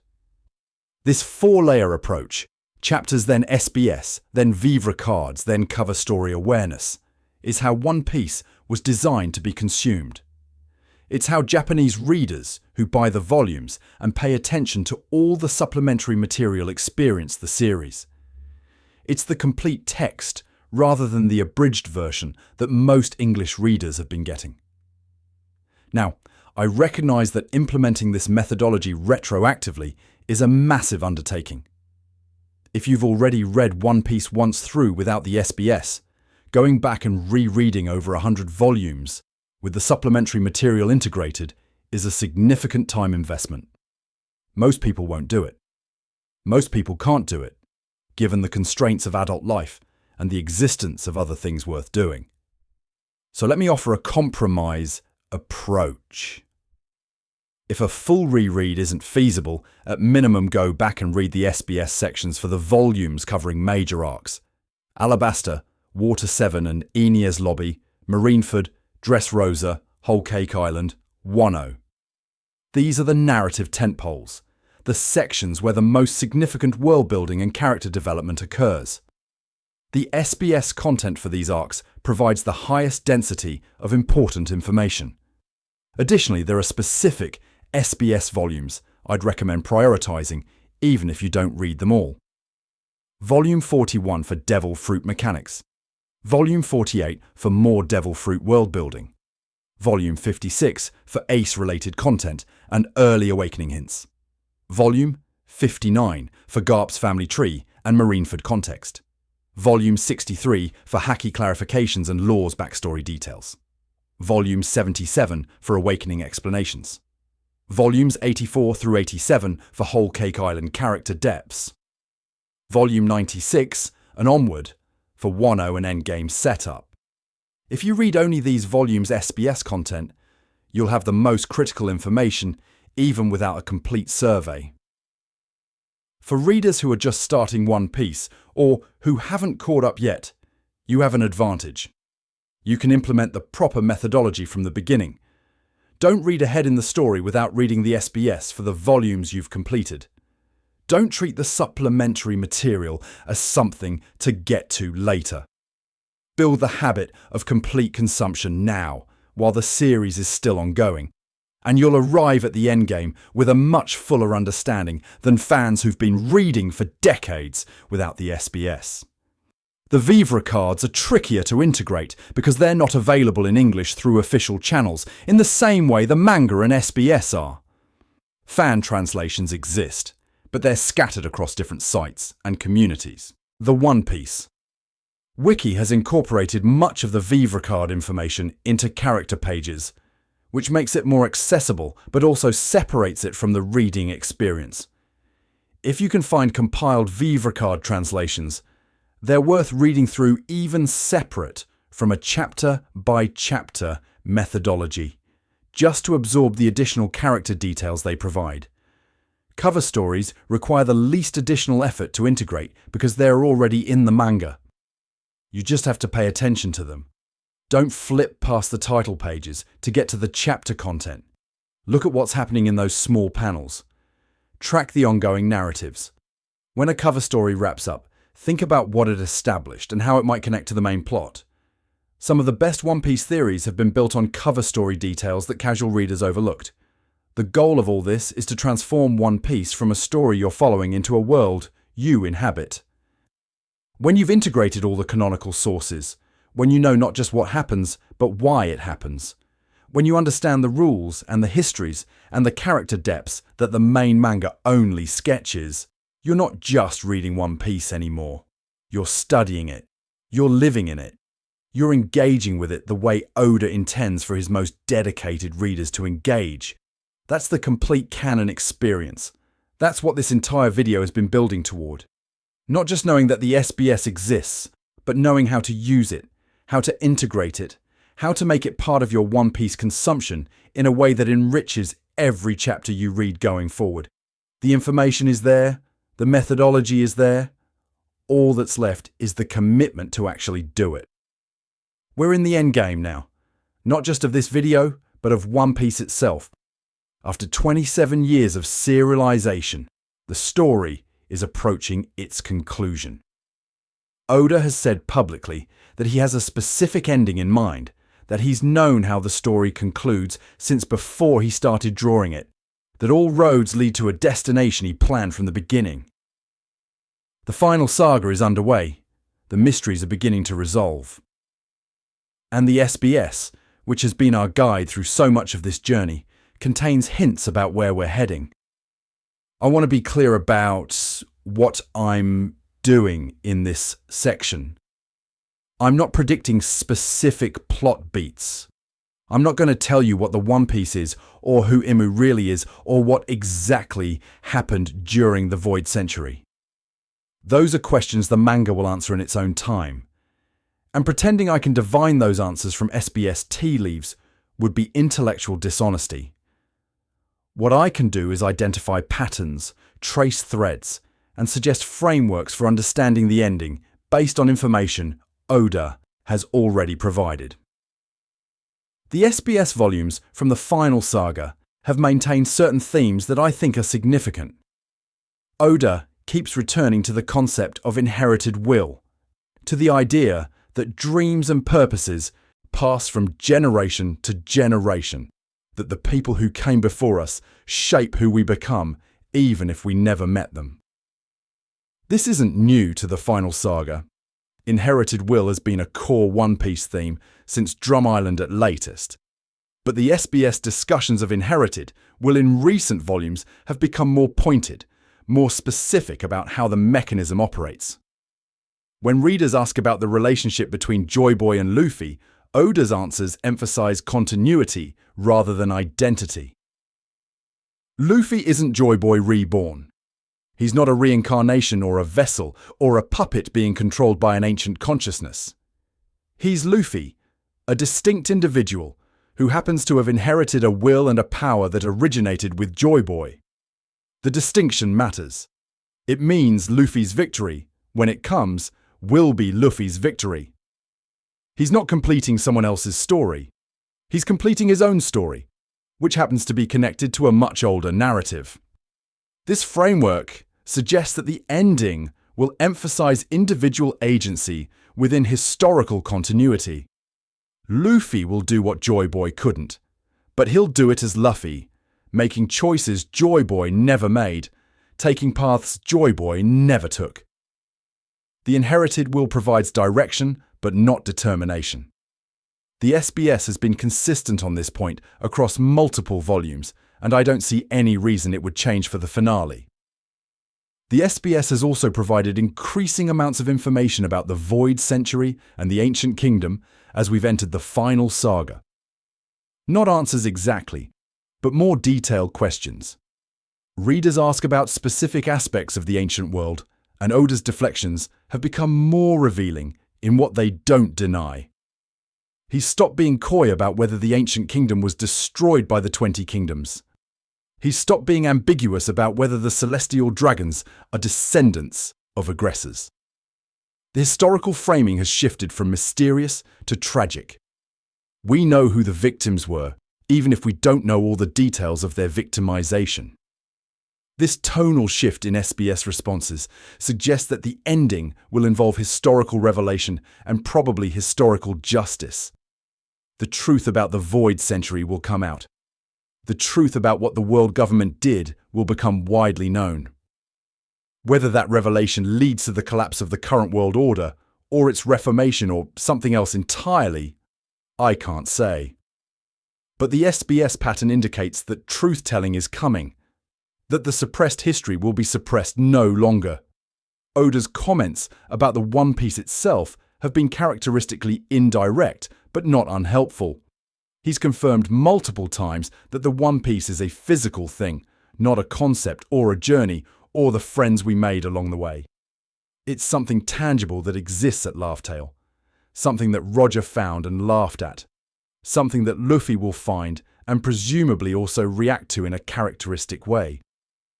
The SBS rules out certain theories by confirming materiality. Whatever the One Piece is, it's real in the physical sense. He's also confirmed that the One Piece connects to the broader mythology. It's not just pirate treasure. It's tied to Joy Boy, to the ancient kingdom, to the larger historical narrative that the world government has suppressed. Finding the One Piece won't just make Luffy the Pirate King in a technical sense. It will reveal something, unlock something, enable something that the current power structure has been working for 800 years to prevent. The SBS has been consistent that the treasure and the history are intertwined. Recent SBS entries have discussed the nature of freedom in ways that feel like setup for the finale. Readers have asked what freedom means to different characters, and Oda's answers have emphasized that freedom isn't a single thing. For Luffy, freedom is the ability to do what he wants when he wants.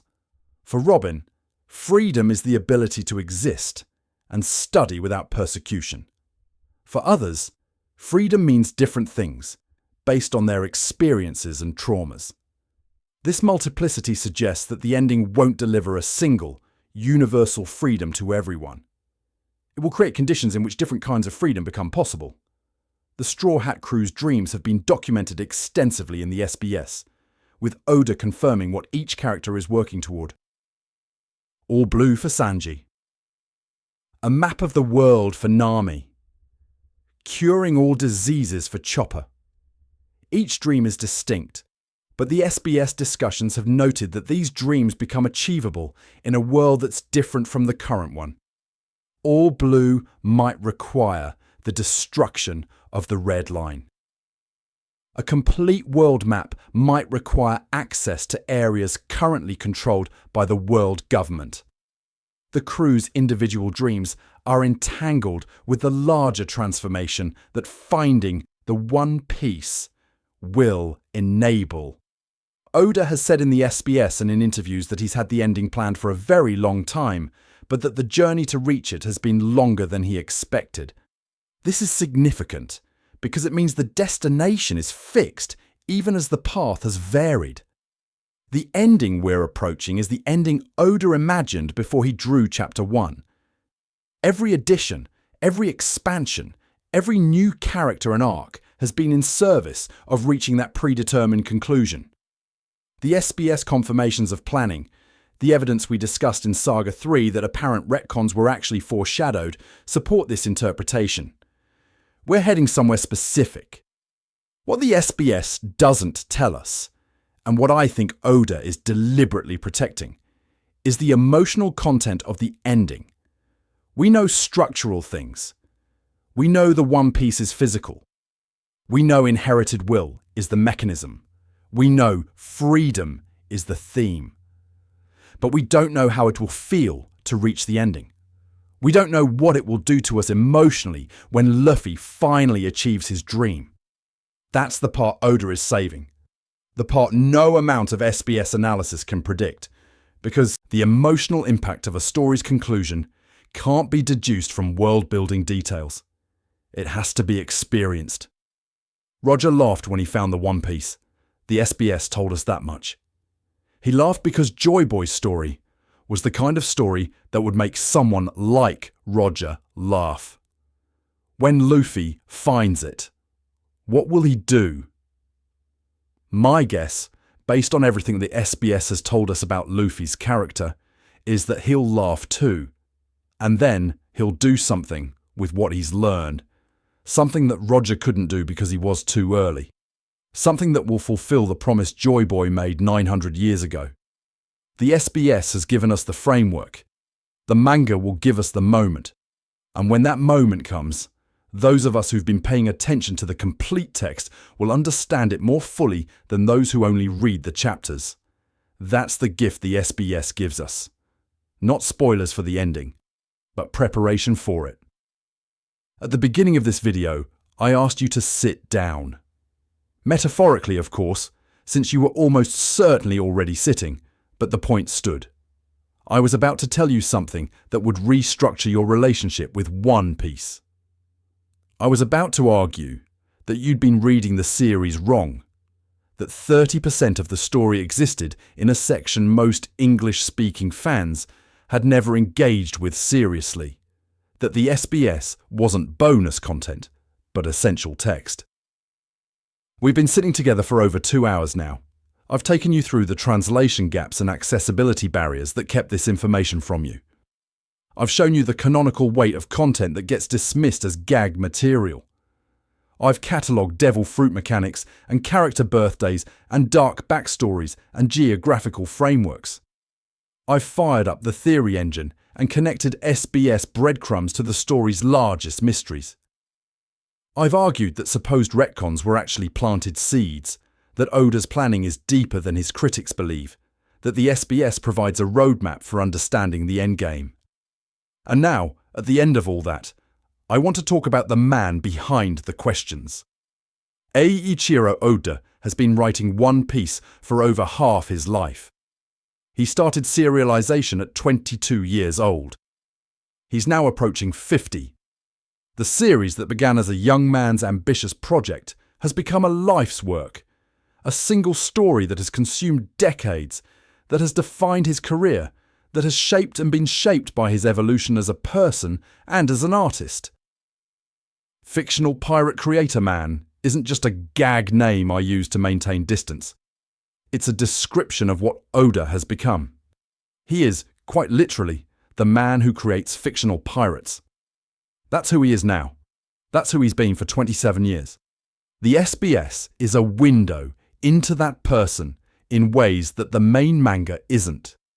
The chapters show you Oda, the professional craftsman, the storyteller who knows exactly how to pace a reveal, how to land an emotional beat, how to construct action sequences that read clearly despite impossible complexity.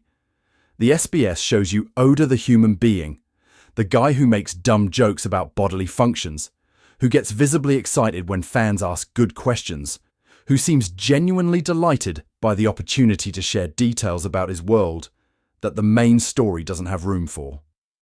There's a generosity to the SBS that I find genuinely moving when I think about it. Oda doesn't have to do this.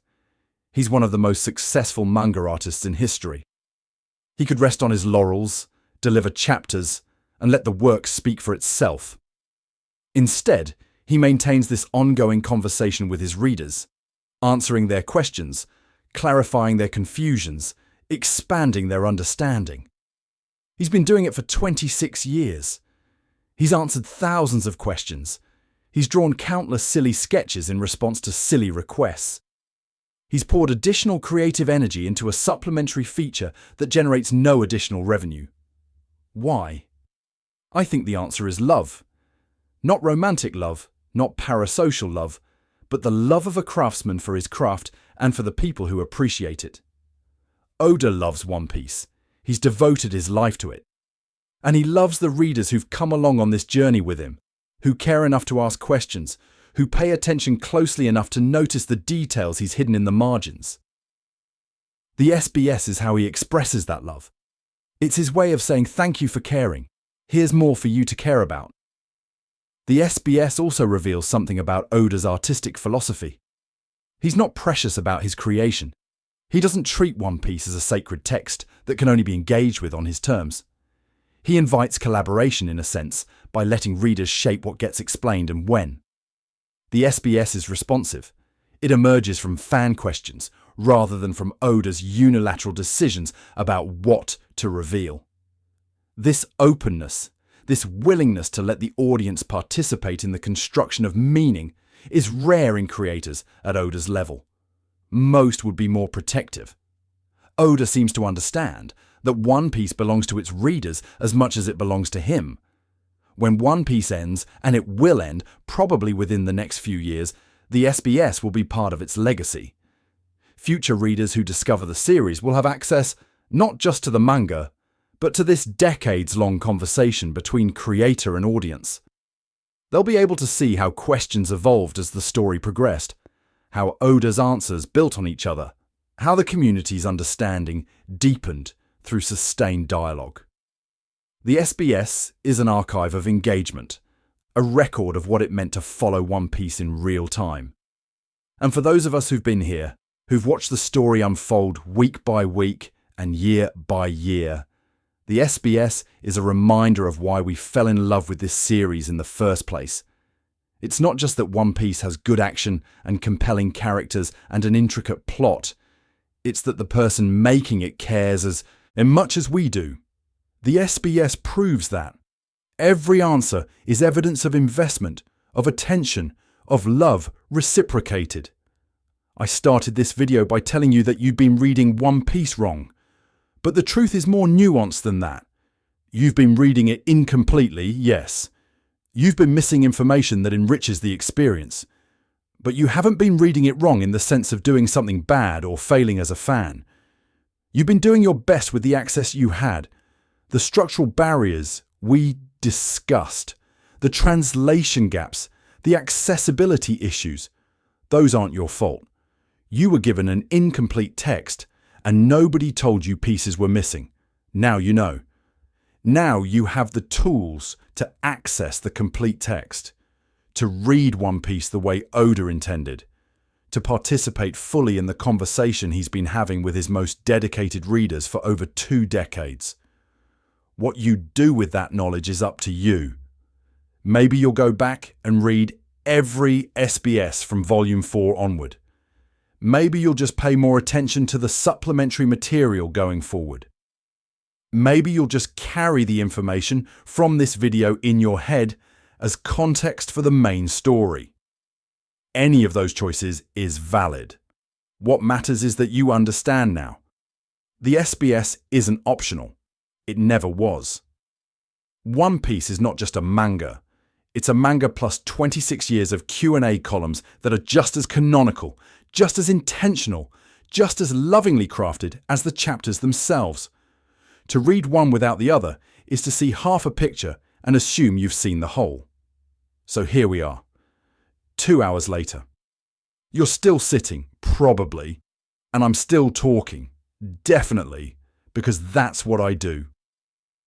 I sit in front of a microphone and I talk about fictional pirates until my throat hurts because somehow this is what my life has become and I wouldn't have it any other way. The SBS is where Oda keeps his heart visible. It's where the mask of professional storyteller slips and you see the nerd underneath. The guy who spent way too much time figuring out how a skeleton uses the bathroom because a fan asked and he wanted to give a real answer. That's who Oda is. That's who's been making One Piece all these years, and now you've seen him a little more clearly. But you let me know what you think in the comments. And please do subscribe to this channel for consistent injections of One Piece culture administered directly into your YouTube feed.